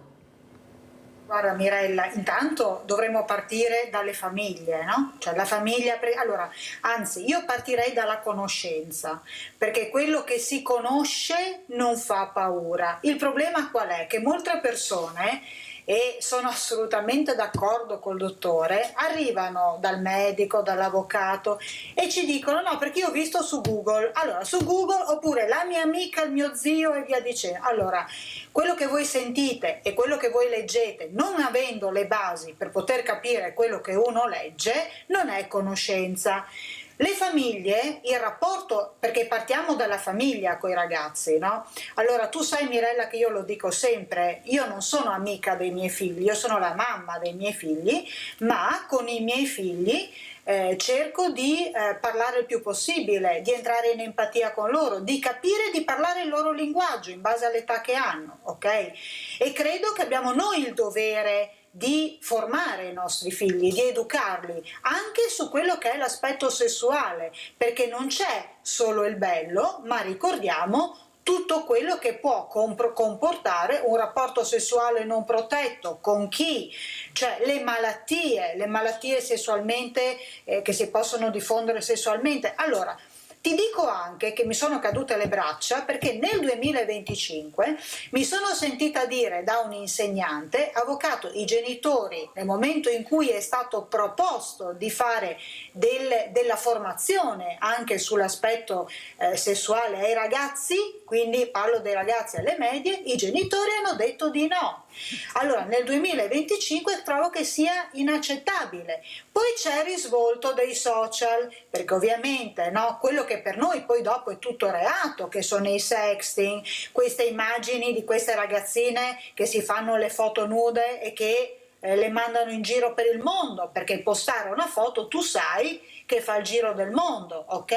Immagini che poi possono essere prese da tutta la rete dei pedofili, ragazzine che accettano di incontrare uomini dove le viene detto per rapporto sessuale, via, tutte quante pronte, cioè, ma capiamo che dobbiamo tornare un attimino a quelli che sono i valori e anche avere un rapporto sessuale. Io mi sono sentita dire da una ragazzina bene, la settimana scorsa ho avuto 5 rapporti sessuali, grande. No, non è grande, sei sfigata se fai una roba del genere. Cioè, questo mettere sui social, che per loro è molto importante, no? Anche quella che è questa grande attività, che poi vorrei vedere che cos'è questa grande attività sessuale, e che tutti per ricevere quanti like? Ma ok, ma quella è una vita social, ma nella realtà le cose sono diverse, anche perché bruciare le tappe vuol dire non godere poi, intanto non fare, perché ad ogni età secondo me, no? Cioè deve esserci un certo tipo di percorso, ma nel momento in cui è tutto veloce, tutto facile, non godete più niente, tu capisci che non c'è più la soddisfazione nel conquistare nulla, non c'è, e quindi di contro per divertirsi, perché devono bere, utilizzo di droghe, questo per divertirsi o per omologarsi agli altri? Avvocato, la fermo un secondo perché abbiamo un'altra telefonata, abbiamo Paola da Padova, vai Paola. Sì, ciao Mirella, bentornata. Grazie buongiorno Paola. Ai tuoi ospiti. Concordo moltissimo con l'ultimo intervento dell'avvocato. Allora, per quanto riguarda i medici, sempre grazie a loro, e ci mancherebbe, però purtroppo c'è sempre così, forse per poco tempo, forse, però c'è così poca attenzione all'ammalato e di conseguenza molto ritardo nelle diagnosi. E dopo, quando hai la diagnosi, soprattutto se sei anziano e solo, ed è un altro bel capitolo, perché non sai a che santo votarti.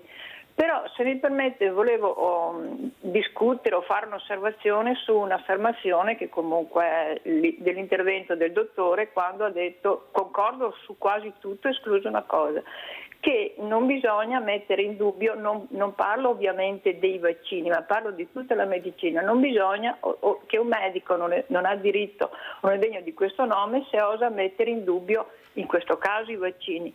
Ma cioè, la medicina, dottore, io credo che non sia un dogma, se no altrimenti ci saremmo fermati alle scoperte dei primi Novecento, dell'Ottocento. La medicina comunque, soprattutto da voi, e quasi esclusivamente da voi che siete nel settore, deve essere messa in discussione in negativo e in positivo per poter andare avanti, perché se pensiamo che tutto quello che è stato scoperto fino adesso, difatti un bravissimo professore mi ha detto, quello che sappiamo fino ad oggi, domani non si sa, se no non ha nessun senso nemmeno la ricerca. Ecco, se lei può chiarire e approfondire questo punto, la ringrazio molto, perché per quanto l'ho capito io non sono d'accordo, vabbè che la mia opinione è una, cioè non è così autorevole, anche per nulla autorevole, però io credo che sia giusto che venga facciamo spiegato. rispondere il dottor, grazie Paola, bentornata anche a te, prego dottore. Io la ringrazio per la domanda intanto.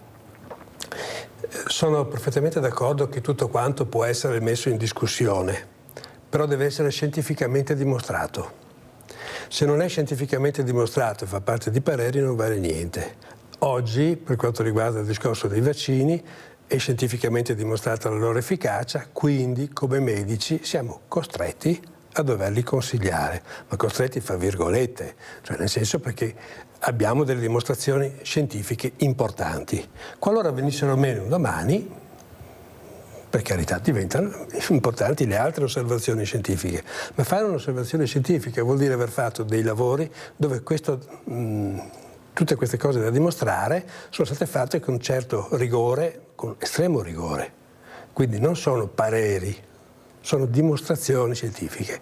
Poi è chiaro che l'uomo è un essere variabile e quindi quello che può valere oggi, se qualcuno lo dimostra diversamente, può essere cambiato domani e tutti devono essere aperti a questo. Però deve essere scientificamente dimostrato. Adesso non entro nel merito di quelle che sono le pubblicazioni scientifiche, però quello che viene dimostrato lo si può affermare. Quindi non è dogma, non esistono proprio dei veri dogmi irremovibili. Allora andiamo a Padova, andiamo a vedere questi tumori neuroendocrini e poi commentiamo col dottore. Andiamo a vedere.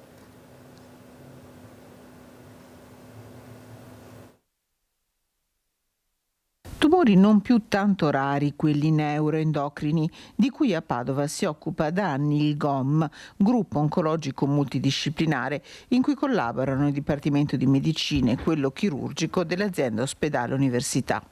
Tumori che hanno origine nelle cellule neuroendocrine che si trovano in varie parti del corpo, maggiore l'incidenza di quelli polmonari a cui fanno seguito quelli dell'apparato gastrointestinale. Tumori silenti, di cui spesso non si riconoscono i primi sintomi, in cui l'arma principale resta la diagnosi precoce. Essere tempestivi nella diagnosi significa intanto da parte dei professionisti medici avere in testa il fatto che esistono anche dei tumori rari ed alcune manifestazioni che potrebbero sembrare banali, tipo per esempio un'ipoglicemia, una diarrea cronica, un broncospasmo oppure diciamo un rossore al volto, potrebbero essere dei sintomi di tumori neuroendocrini. Neoplasie spesso a crescita lenta, quelle neuroendocrine, in cui nel trattamento chirurgico sono stati fatti notevoli passi in avanti. 1310 pazienti seguiti a Padova, 550 quelli trattati nel reparto di chirurgia toracica, che vede circa 20 casi nuovi all'anno. Molte sindromi sono genetiche. A Padova vengono curate 18 famiglie con casi e decorsi particolari. Noi abbiamo 2 fratelli in cui da una parte abbiamo avuto una prognosi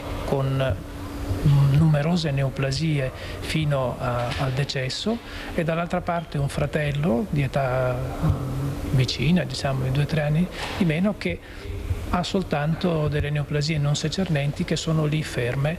Ecco, quindi questo ci fa molto pensare. Sicuramente ci sono altri fattori. In aumento l'incidenza di queste neoplasie con l'azienda Ospedale Università di Padova, centro di riferimento.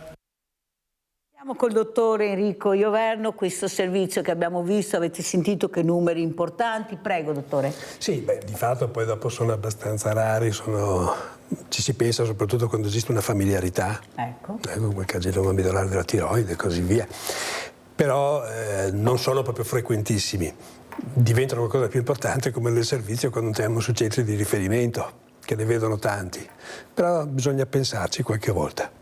Ecco. Quanto è importante avere questo punto di riferimento, questa diagnosi che può essere fatta, però tu devi andare, e come mai, dottore, l'uomo fa così fatica a curarsi in tutti i sensi? Beh, l'uomo lo definirei un po' pigro per natura, non per niente di solito vado al medico quando è spinto dalla moglie. E quello che mi capita spesso è che quando si siedono davanti la coppia dice parla tu, dice la moglie. Capite perché è importante questa informazione? Però diciamo in qualche modo ci arriva. Poi è importantissimo avere dei riferimenti importanti, noi siamo fortunati che abbiamo l'Università di Padova che ha dei centri di eccellenza e quindi ci può risolvere tantissime situazioni.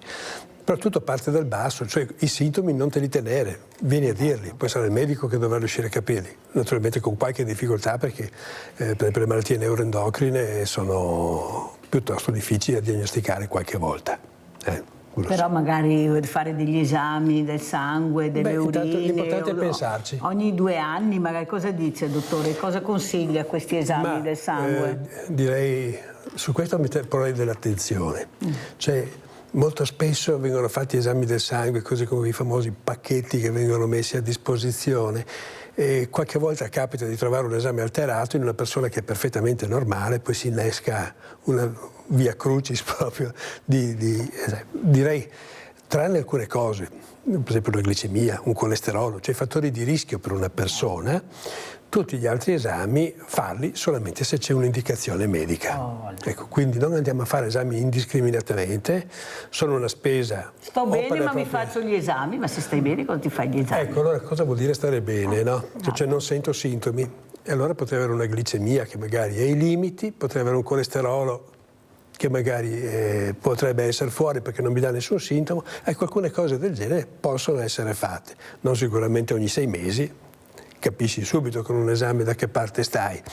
Tutti gli altri esami, e ripeto anche quei pacchetti che vedo fare, buttati lì, in uno che è asintomatico, Ricordo, anche no, tanto per entrare nell'aneddotica, una paziente che andò in un centro a Milano che gli fece tutti gli esami, trovarono un aumento della calcitonina. La calcitonina è un ormone che può identificare il tumore midolare della tiroide, per cui è venuta spaventatissima. Poi in effetti aveva questo ormone un po' alto perché prendeva un beta bloccante, ecco. Però dice: vada dal suo medico, vada a farsi controllare dallo specialista, vada a fare. Se non fosse mai andata lì sarebbe stata felice. Ecco, quindi facciamo le cose che servono. Quindi, se servono. Se servono, né terapie e né esami inutili. Grazie veramente, grazie al dottor Enrico Ioverno di essere stato con noi. Sentiamo come ci saluta anche l'avvocato Giancola. Avvocato, come ci saluta? Guarda, visto che sono iniziate le scuole, no? E comunque dobbiamo partire dai nostri ragazzi perché sono il nostro futuro, io mi auguro che vengano poi visto, e si parla tanto di prevenzione, e portare anche nelle scuole, no? Questi argomenti. Spero che sempre di più se ne possa parlare, ma non a spot, facendo proprio dei programmi con i ragazzi, permettendo anche ai ragazzi, laddove ritengano sia necessario e dando il giusto supporto alle famiglie, di poter essere aiutati veramente. E io veramente lo dico, mi raccomando, anche in riferimento alla telefonata che abbiamo ricevuto prima, no?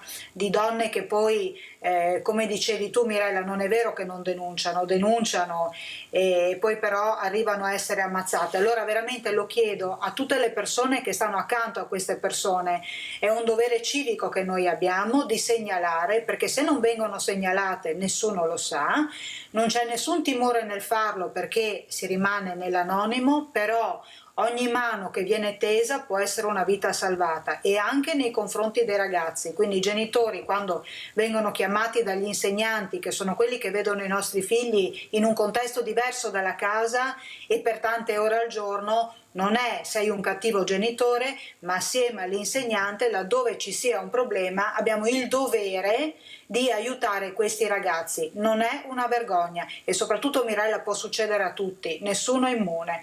Per cui in bocca al lupo ai nostri ragazzi, alle famiglie, un carissimo saluto a te e un ringraziamento ai medici, e veramente mi auguro di poterci ricollegare la prossima volta parlando in positivo, no? Femminicidi zero magari, visto che vittime zero, magari femminicidi zero non sarebbe male. Grazie avvocato Giancola, devo correre perché ho forato, grazie, sentiamo come ci saluta l'architetto Basso, prego. Sì, l'avvocato Giancola ha indirizzato i suoi argomenti per dire che bisogna trovare una soluzione. Queste soluzioni che ci sono oggi non bastano, come anche il dottor Ioverno, bisogna procedere, bisogna anche sulla casa bisogna andare oltre. Io mi attengo molto a quello. Andremo nelle capanne fra poco invece che nelle case, ecco, quelli che non ce la fanno, saremo Mirella, più caldi magari. Mirella, proprio questo, per non andare a finire nelle capanne, perché questa è una prospettiva che non è poi così impensabile. Ecco, come gli uomini, la specie umana si rivolge al medico per essere curato, per essere migliorato nella salute, per avere tutto un quadro del proprio organismo che sia più funzionante e funzionale, così io dico anche per la vostra casa.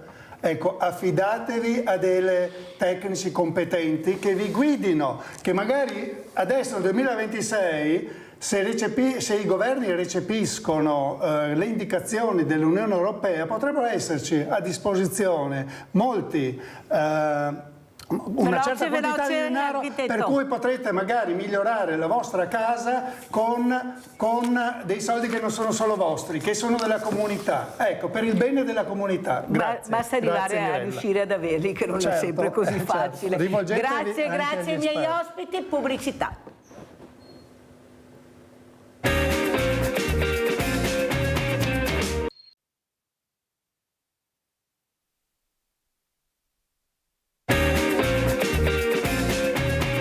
La comunicazione non violenta è arrivata allo Smiling Center nelle classi settima, ottava e nona. Abbiamo iniziato questo percorso con cerchi di condivisione e attività esperienziali per lavorare sul concetto di empatia, e i ragazzi hanno imparato a creare relazioni autentiche tra loro, ma anche e soprattutto con se stessi. Le lezioni sono continuate lavorando su 4 passi principali di questa comunicazione, che insegnano come riconoscere e come gestire le emozioni, soprattutto quelle che fanno male, come la rabbia e la tristezza, e imparare come dietro queste emozioni c'è un bisogno da soddisfare. È stato meraviglioso vedere gli occhi di questi ragazzi illuminarsi. Hanno dimostrato di avere un cuore che è veramente aperto alla pace, e hanno dimostrato che sanno scegliere le parole che vogliono costruire ponti e non alzare muri.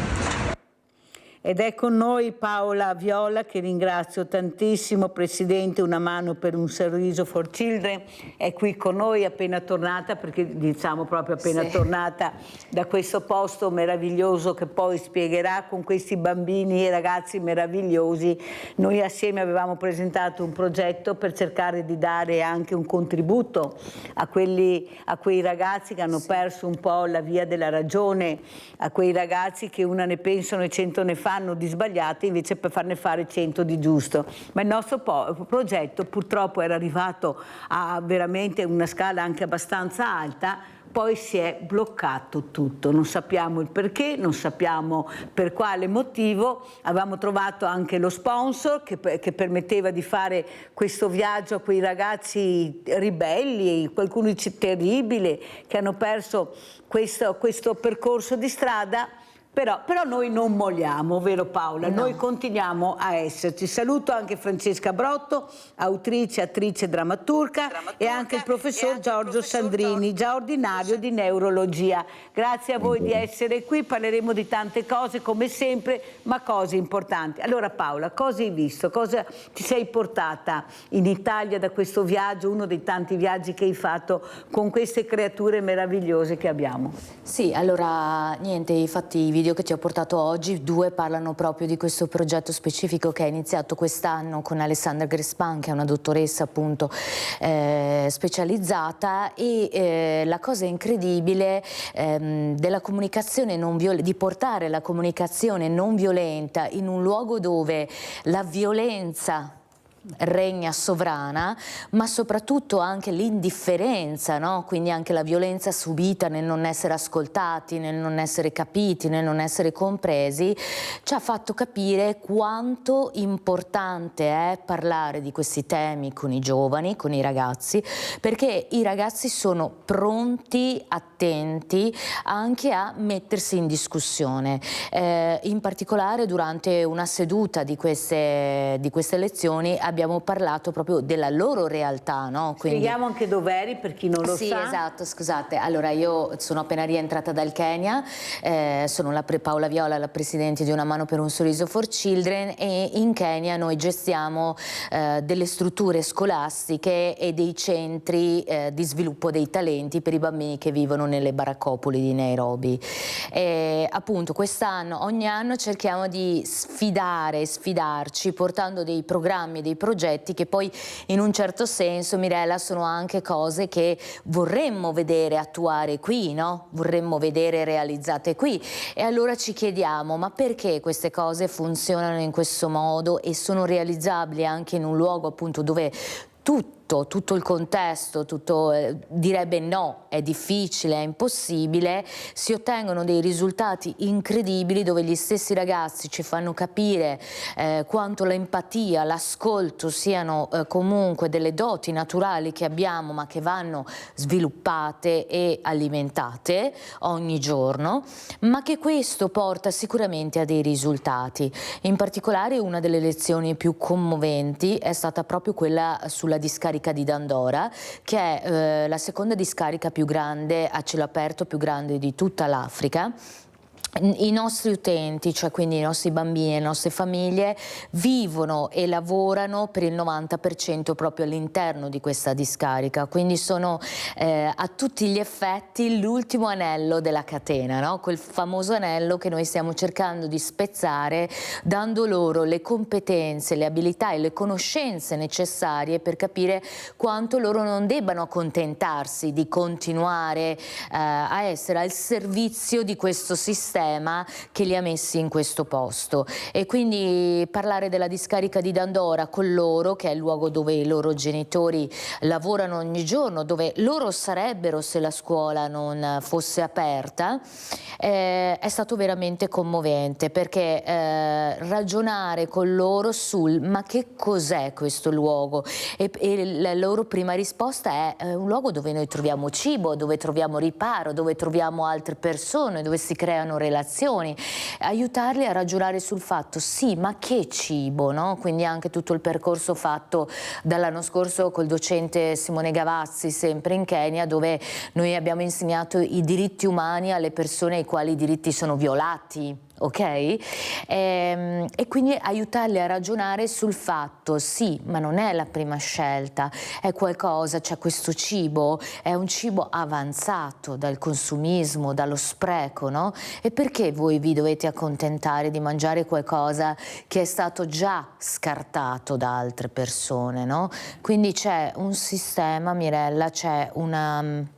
Forse anche gli ospiti di oggi potranno darci una loro opinione molto più esperta della mia, dove le persone spesso vengono messe nella condizione di accettare, e questo anche secondo me succede oggi con i giovani qui, dove si sentono costretti a non essere ascoltati, perché ci sono le strutture, ci sono i modi in cui questi ragazzi possono essere ascoltati veramente. Sentiamo come commenta il professor Giorgio Sandrini, già ordinario di neurologia, perché sa, professor Sandrini, ogni tanto noi sentiamo mi è partito un euro, vado al neuro, si continua così. Ecco, questa parola neuro che forse va anche un po' spiegata. Cos'è la neurologia e come commenta le parole che ha detto Paola, questo racconto commovente di questi bambini così fragili che non hanno la forza di reagire, non possono curarsi, questi genitori che vivono in un ambiente malsano, e se non ci fossero queste associazioni chissà chi sarebbero questi bambini e se sopravvivrebbero a questa discarica terribile. Prego, professor Sandrini. Sì, senz'altro va fatta come giustamente lei ha sottolineato, una breve premessa sul concetto di neurologia, perché è molto cambiato nel corso degli ultimi decenni. Quando io, come la mia barba bianca testimonia, parecchi anni fa avevo iniziato la mia carriera come neurologo, nel mio istituto vi erano ancora dei reparti psichiatrici. Poi molto giustamente è avvenuta una separazione tra le due branche della medicina, perché sono cresciute talmente tanto nel corso del secolo scorso e di questo secolo, che non è possibile avere una competenza così estesa da coprire entrambi i settori. Però è anche vero che il neurologo vede spesso pazienti che hanno problematiche di tipo cognitivo e anche di tipo psicologico, quindi in alcuni casi anche francamente psichiatrico. Questo perché resta ancora nella nostra idea di una separazione, l'esistenza di una separazione tra mente e cervello, ma quella che noi chiamiamo genericamente mente funziona attraverso il cervello, tanto è vero che alcuni identificano la mente con il cervello stesso.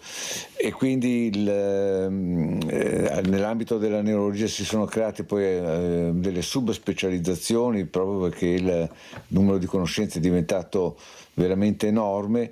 E ci si occupa anche in particolare di collegarsi ad altre tipi di esperienze di scienze affini le neuroscienze sono ormai un mondo, e le neuroscienze cliniche a loro volta sono un universo di competenze.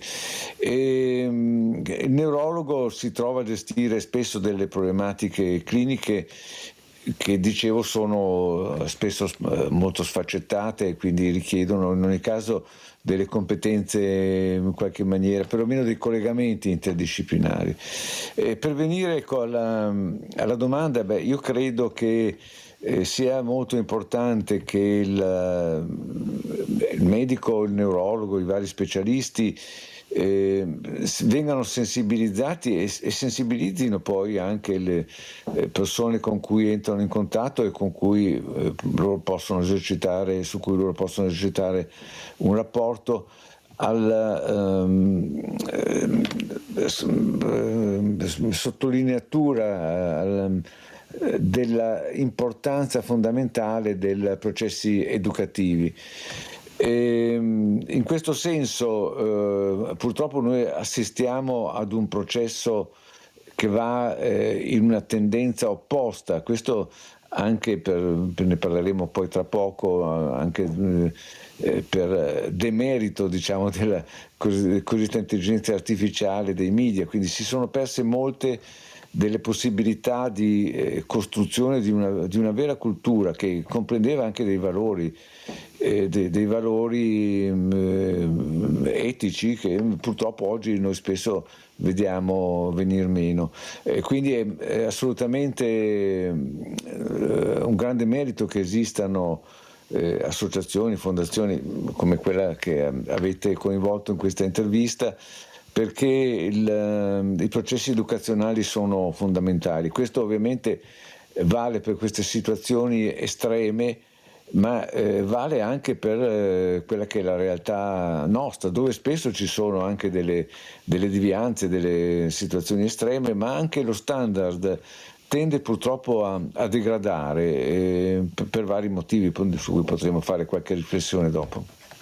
Grazie, veramente grazie professor Sandrini per quello che ha detto e quello che ha aggiunto a quello che aveva detto la nostra Paola Viola. Allora adesso andiamo da Francesca Brotto, autrice, attrice, drammaturga. Ecco, io volevo capire anche con lei cos'è questa comunicazione non violenta, grazie forse anche all'arte, grazie al teatro, anche che può manifestare, che può far capire l'importanza di capire i gesti, le emozioni, le parole. Cosa ci dice Francesca? Allora, intanto vi ringrazio per l'invito di questa mattina e ne approfitto per salutare Paola, che seguo sempre con molto affetto, ecco. È una persona meravigliosa che io ammiro e scusate se lo dico pubblicamente, ma veramente è una grande persona. Allora, per quanto riguarda gli argomenti che sono stati affrontati, io concordo su quello che è stato detto e ho provato anche ad esprimerlo nell'ultimo libro che ho pubblicato, anzi ho autopubblicato perché l'ho fatto stampare da una cooperativa che si occupa di dare impiego alle persone fragili, e quindi il mio impegno verso un miglioramento della società è proprio con i gesti veri, e quindi coinvolgere realtà che impiegano persone che altrimenti nel mondo del lavoro non avrebbero trovato un impiego adeguato.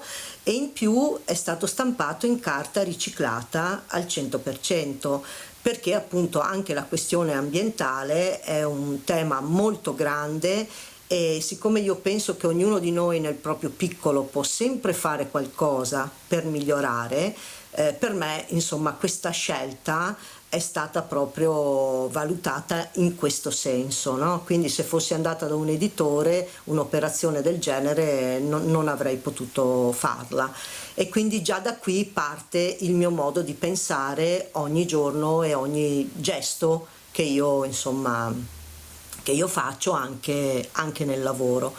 In questo libro in particolare, infatti mi riconoscevo molto mentre parlavano sia Paola che il professore, ho dato spazio a una riflessione sui confini.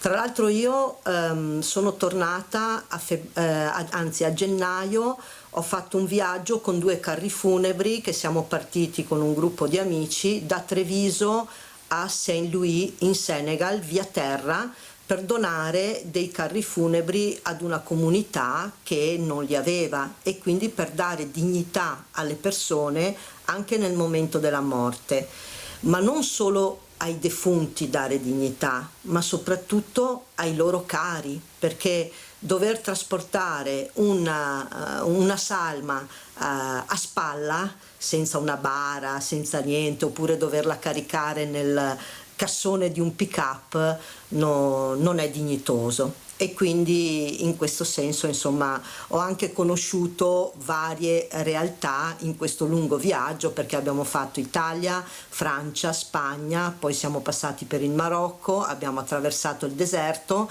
arrivati in Mauritania e poi in Senegal. Quindi per me la questione dei confini insomma è una cosa che mi tocca in modo particolare.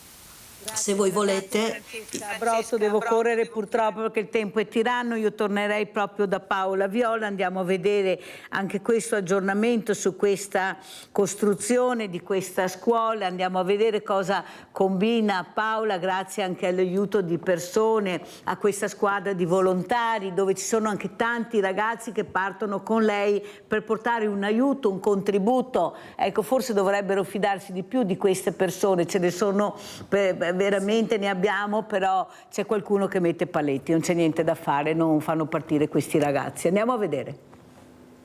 Le ultime ore qui a Nairobi ci teniamo tantissimo a farvi vedere che cosa è successo in questi 2 mesi. Quindi tra poco vi porteremo nella Smiling School Lucky Summer per vedere a che punto sono arrivati i lavori. Entriamo ora nel cantiere della Smiling School Lucky Summer per l'ultima volta. Appena entriamo troviamo subito 2 stanze. La prima sulla sinistra sarà la staff room, mentre la seconda è l'ufficio del preside. Proseguendo arriviamo nel corridoio centrale dove troviamo gli ingressi per le varie aule. Classe 7, classe 8, questo invece è il laboratorio di chimica e scienze con un allestimento specifico richiesto dal nuovo ordinamento scolastico. E questa invece sarà la classe 9. Tutte le aule saranno allestite in questo modo: lavagne, proiettore, cabinet, appendini, e come potete notare tutte le aule hanno ampie finestre per permettere sia l'ingresso della luce naturale che di una reazione naturale. Questo invece sarà lo spazio dedicato alla dining room, quindi dove i ragazzi potranno pranzare tutti i giorni insieme. Venite con me invece che vi accompagno nella cucina. E questa sarà la cucina della Smiling School Lucky Summer, con anche annesso un ampio storage per conservare il cibo. Questi invece saranno i bagni della scuola. A destra abbiamo quelli per i ragazzi e a sinistra mentre quello per le ragazze. Ovviamente nella scuola non può mancare un bagno per adulti e per i disabili. Questo invece sarà il cortile esterno che è collegato direttamente al rooftop. La prima parte del rooftop che vogliamo farvi vedere è questa, che sarà la casa dei bambini che sono in affido dell'associazione Una Mano per un Sorriso for Children. E una delle grandi sorprese che ci sarà proprio qui nel rooftop della Smiling School Lucky Summer è la scuola di cucina, che sarà proprio qui dove sono io, ma non vi dirò di più. Questa parte del tetto invece sarà dedicata al nostro orto cittadino, ma anche per scoprire questo dovrete aspettare ancora un po'. E adesso provate a immaginare come abbiamo utilizzato questo spazio esterno per creare un luogo sicuro per far giocare i ragazzi insieme. Per 2 mesi quasi ogni sera siamo venuti qui, in questo punto del tetto, perché proprio da qui si vede la discarica di Dandora, e quello che abbiamo immaginato ogni giorno è che questi ragazzi possano avere un futuro diverso grazie a questa scuola. Quindi continuate a credere con noi in questo grande sogno, perché tra pochi mesi lo realizzeremo insieme. Avete visto che vi ho fatto vedere anche questa mattina i ragazzi bravi? Avete visto che li abbiamo, dove sono, cosa fanno? è che ve li fanno vedere poco, perché bisogna far vedere gli altri, quello che si comporta male, che non ha valori. Qui invece abbiamo i valori. Prego Paola. Sì, stavo sorridendo durante il video perché io vedo queste cose, no? Quindi mentre raccontavo qui ci sono i bagni per i disabili, in realtà sono che solo... Hai pensato anche a loro, avete pensato anche a loro, avete capito? Fa molto ridere perché in realtà sono solo mattoni, eppure è bellissimo e commovente vedere questo video e vedere come le persone possono credere veramente in un sogno, come ancora oggi possiamo impegnarci, dedicare parte del nostro tempo, le nostre competenze, le nostre abilità, e non sto parlando solo di me, ma come avete visto di tantissime altre persone. L'ultima parte del video è molto particolare perché veramente ogni sera noi andavamo in quel punto del tetto per vedere la discarica non è stato detto nel video perché poi per una questione di tempi non si può raccontare tutto, ma adesso mi prendo questo mezzo minuto per raccontarvi questo. La cosa ancora più commovente è il fatto che lì lavorano i genitori dei nostri bambini e i genitori dei bambini potranno vedere i loro bambini giocare nel tetto della scuola, e questa secondo me è una cosa incredibile, di una potenza infinita, perché veramente restituisce dignità alle persone, dignità ai loro genitori che sono costretti, intrappolati tra virgolette in questo loop, a lavorare in un posto che sta distruggendo la loro salute e il loro futuro, pur però di aiutare e mantenere i loro figli ad avere una vita migliore. E la cosa bellissima di questi genitori è che potranno vederlo con i loro occhi. Capisci che tu sei riuscita a superare l'asticella che divideva tra la fantasia e la realtà? Sì. Tu la fantasia invece sei riuscita a farla diventare realtà. Vedere questi ragazzi sono là, li vedo, sono a scuola, stanno bene, mangiano, sono tutelati in un paese dove la violenza regna sovrana. Ecco, abbiamo Tamara. Ciao Tamara. Ciao Mirella. Mirella, volevo chiedere una cosa alla ragazza che fa volontariato. Sì. Brava, bravissima. E a me piace tanto aiutare gli altri, cioè io sono una che aiuto gli altri, tutti quanti. Però voglio dire solo una cosa, che il volontariato per me è una cosa importante, perché ogni persona dovrebbe dare un pezzettino di tempo anche per il volontariato. Guarda, io sto facendo volontariato alla San Vincenzo del Duomo al lunedì, che raccogliamo le famiglie che hanno bisogno di vestiti e mangiare, e quando mi vedono le persone senza tetto, con bambini in difficoltà, vengono sempre da me e mi danno sempre un abbraccio. C'è una signora di 87 anni che viene con la badante, con una signora, mi dice sempre: se non ci siete voi io mi toglierei la vita, non saprei come fare. Vaglielo dire alla politica, scrivi una bella letterina alla politica che mette il mondo del volontariato con le spalle al muro, non sappiamo più come difenderci da una burocrazia assurda e incredibile che dobbiamo superare. Grazie Tamara, un abbraccio. Adesso andiamo a vedere queste slide di neurologia del professor Sandrini e poi commentiamo.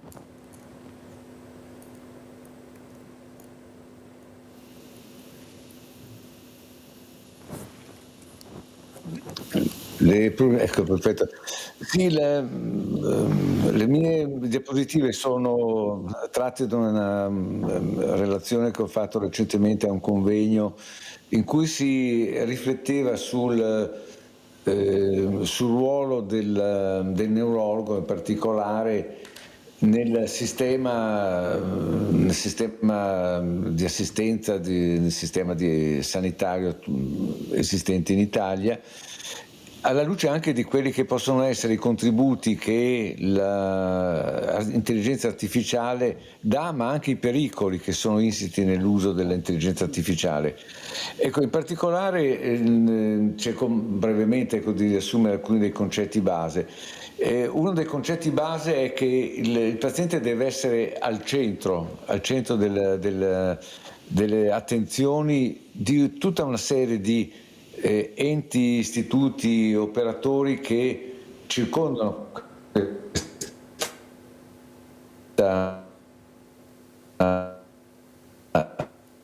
È saltato? Mettiamo a posto l'audio, andiamo da Francesca Brotto. Francesca, cosa vuol dire riuscire a trovare anche questa creatività che molti ragazzi hanno, anche appunto esibendosi? Il teatro è meraviglioso, la puoi veramente esprimere. Però Francesca Brotto, quello che io noto è che io non devo essere fortunato ad avere quella scuola, quell'insegnante, a riuscire a fare questo. Io devo avere quello che mi aspetta di diritto, essere accompagnato in un percorso educativo anche con questa cultura, con l'arte, con la storia, con il teatro. Prego. Sì, tutto quello che riguarda l'arte nelle scuole molto spesso viene affrontato in modo molto marginale.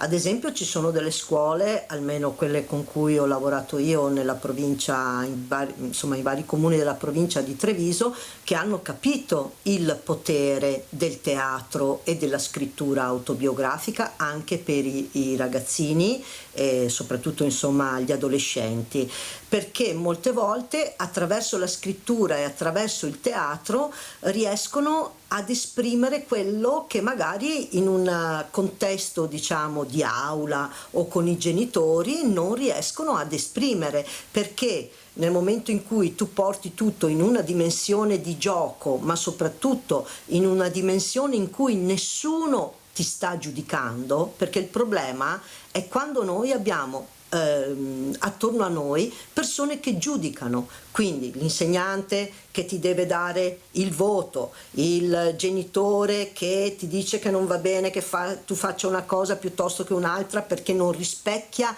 le sue aspettative di genitore, e quindi passano in secondo piano le esigenze e i sentimenti e quello che provano i ragazzi o i bambini.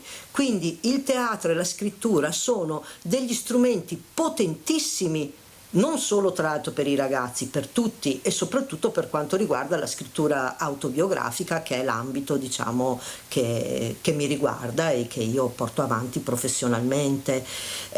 Molte volte io mi sono trovata nelle classi a parlare, appunto a chiedere ai ragazzi o ai bambini che cosa sentono quando provano una certa emozione, quindi cercare di dare una forma concreta a queste emozioni, perché altrimenti loro non hanno le parole per esprimerle, ed è lì che poi magari quando si accumula la rabbia, quando si accumula la frustrazione, che poi magari fanno cose che non vanno bene, no? Come diciamo, e diventano cattivi ragazzi e cattive ragazze.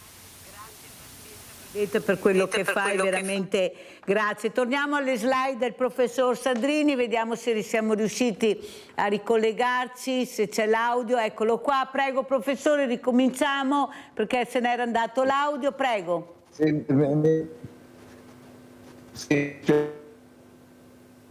Non ho molto futuro di visto che No, non abbiamo il collegamento, professor Sandrini. Riprovi? Allora andiamo a vedere questo video, un altro video che ha portato la nostra Paola, molto importante, il linguaggio giraffa. Andiamo a sentire, a vedere, poi vediamo se riusciamo a ricollegarci col professor Sandrini.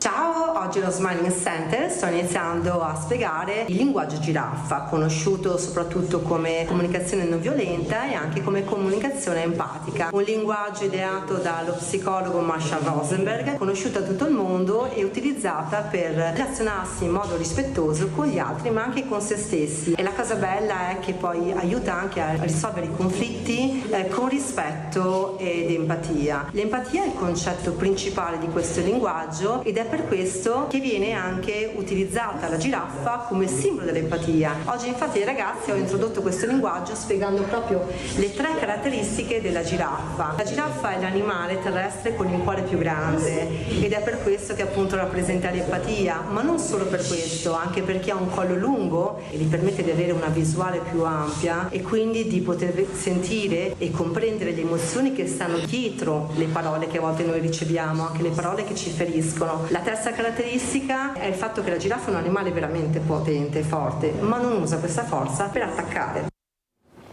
Allora Paola, come commentiamo questo ultimo video che abbiamo visto? Ti ringrazio anche per quello che ci fai vedere, questo mondo tutto da scoprire, queste famiglie da aiutare, queste creature che devono crescere bene, sane, con dignità. Prego.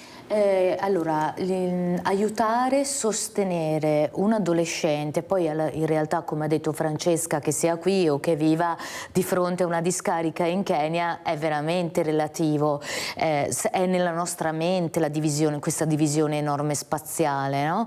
In realtà proprio l'abbattimento di queste barriere, di questi muri, deve farci capire che l'essere umano ha delle esigenze, e soprattutto in questo periodo storico. E un'altra cosa dall'altro punto di vista è che qualsiasi essere umano, la condizione di qualsiasi essere umano nel mondo influenza anche la nostra, quindi non è più possibile pensare di lasciare intenzionalmente, e uso questa parola con cognizione di causa, e volontariamente, delle persone indietro, soprattutto così tanto indietro.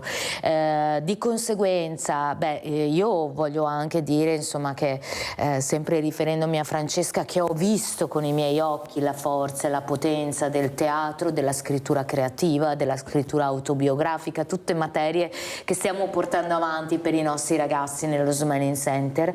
E la potenza è non solo restituire dignità, ma la coscienza, la consapevolezza della propria identità. Sentiamo e vediamo se riusciamo a vedere e terminare con queste slide del professor Sandrini, vediamo se il collegamento c'è. Abbraccio, perché c'è stato più di un problema, comunque cerco di sintetizzare, mi dispiace. Ho la connessione con la fibra, ma non sempre... Purtroppo siamo così, professore, andiamo nella luna, ma qua con la fibra lasciamo perdere. Prego, professor Sandrini, vediamo allora. Parlo direttamente a braccio, dico brevemente, così alcuni dei concetti che credo sia importante che vengano recepiti anche da chi utilizza il sistema sanitario nazionale.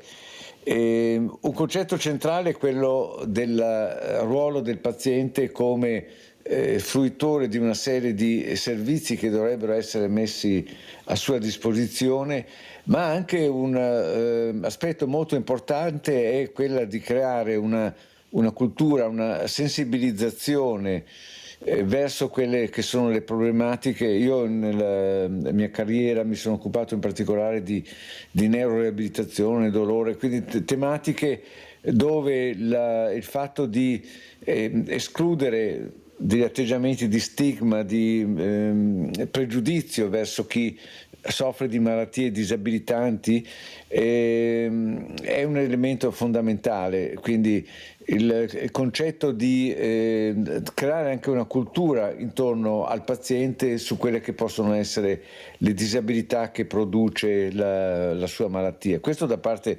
della società intera.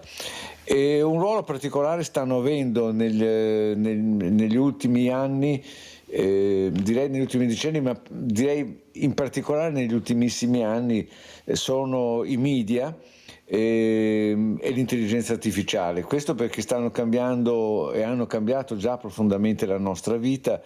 Ci sono dei problemi che riguardano in particolare i giovani, sono descritti in oltre il 30% dei fenomeni di dipendenza da parte dei giovani nei confronti del cellulare, ad esempio.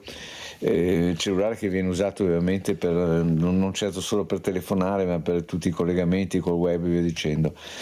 Nel caso del paziente, l'utilizzo dei media è evoluto notevolmente. Adesso sappiamo che ci sono le cosiddette chatbot, la più classica è la ChatGPT, che il paziente può consultare e può avere delle risposte da parte della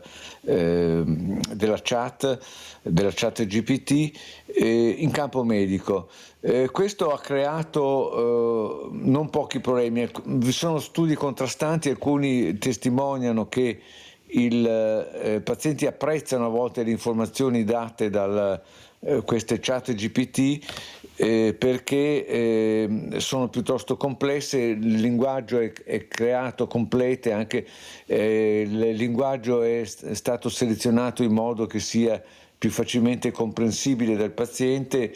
Sappiamo che a volte il medico tende ad usare dei tecnicismi che poi il paziente non comprende chiaramente, però vi sono stati anche dei grossi rischi che sono emersi nel corso dell'uso dell'uso sempre più esteso di questi media. Ad esempio il fatto che il paziente, che l'intelligenza artificiale non comprenda bene la domanda e dia delle risposte anche potenzialmente nocive. Professore, devo chiudere, purtroppo la inviterò ancora, speriamo che il collegamento va bene. funzioni la prossima solo una volta, frase. Però è stato chiaro, attenzione a questa è molto importante, no, chiudo il mio intervento, naturalmente poi lascerei la parola. È molto importante che si crei una sensibilità sul ruolo dell'etica nella comunicazione tramite l'intelligenza artificiale. Sì, lo diciamo spesso, professore, purtroppo questa parola io la uso e anche i miei ospiti, l'etica, che si sente poco. Grazie veramente, grazie a Francesca Brotto, a Paola Viola, al professor Giorgio Sandrini, e adesso andiamo a vedere l'assegno di Mirella. Ciao grande famiglia, oggi siamo a Riese Pio X e stiamo per incontrare Marcella. Entriamo. Ciao. Ciao. Tutto bene? Marcella voi l'avete già conosciuta. Siamo ritornati perché Marcella è in grossissime difficoltà. Mi ha chiamato letteralmente spaventata, ma soprattutto disperata perché non ce la fa. Non trova lavoro, soldi non ce ne sono e soprattutto lei ha molta paura perché non riesce a pagare l'affitto. Sono stanca di lottare contro i mulini al vento, come si dice, contro la burocrazia, contro tutto. Ho bisogno di un qualcosa di concreto, di solido e le autorità non fanno niente per me. Ecco, tutto qua. Mi dicono, sono stata chiamata a tanti colloqui perché per legge le fabbriche, le ditte sono autorizzate, sono obbligate ad assumere personale invalido. Io mi sono sempre presentata a tutti i colloqui perché ne ho fatto uno poco tempo fa, e però loro ti guardano, ti giudicano, non ti mettono all'opera per vedere cosa sei capace di fare. Ti faranno sapere, poi non senti più nulla, non ti chiamano più. Però io continuo a avere male, io continuo a soffrire, il mio braccio purtroppo, avendone uno solo, si sforza e mi fa male. Adesso non so più cosa fare. Allora, questa è la protesi, che è una protesi vecchia, ormai sorpassata, però giustamente lei dice non ho la possibilità di prenderne un'altra perché costano anche tantissimo. Praticamente tu carichi tutto il lavoro, esatto, e questa parte qua comincia. E come avete visto, io senza la protesi ho un monchetto e con quello mi aiuto in qualche maniera. Essendo nata così, logico che psicologicamente non ho il trauma magari di aver fatto un incidente, però comincia a pesarmi il fattore che, avendo anche, diciamo, non dico che sono vecchia, però a una certa età comincio a avere dolori.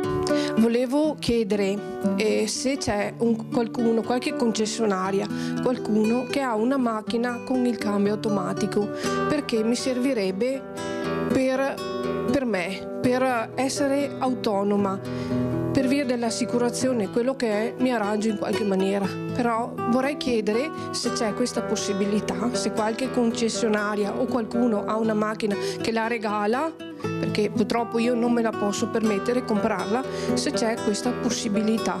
Io ringrazio veramente di cuore, ma grazie. Allora guarda, noi non ti abbiamo portato la macchina con il cambio automatico, ma ti abbiamo portato un assegno che ti permette di respirare. Grazie. Perché so che ne hai tanto bisogno. Grazie. Cosa vuoi dire? Allora, intanto grazie a tutti quelli che danno una mano. Un grazie a te Mirella, un grazie alla famiglia di tutta la televisione. Non so altro cosa dirvi. Grazie.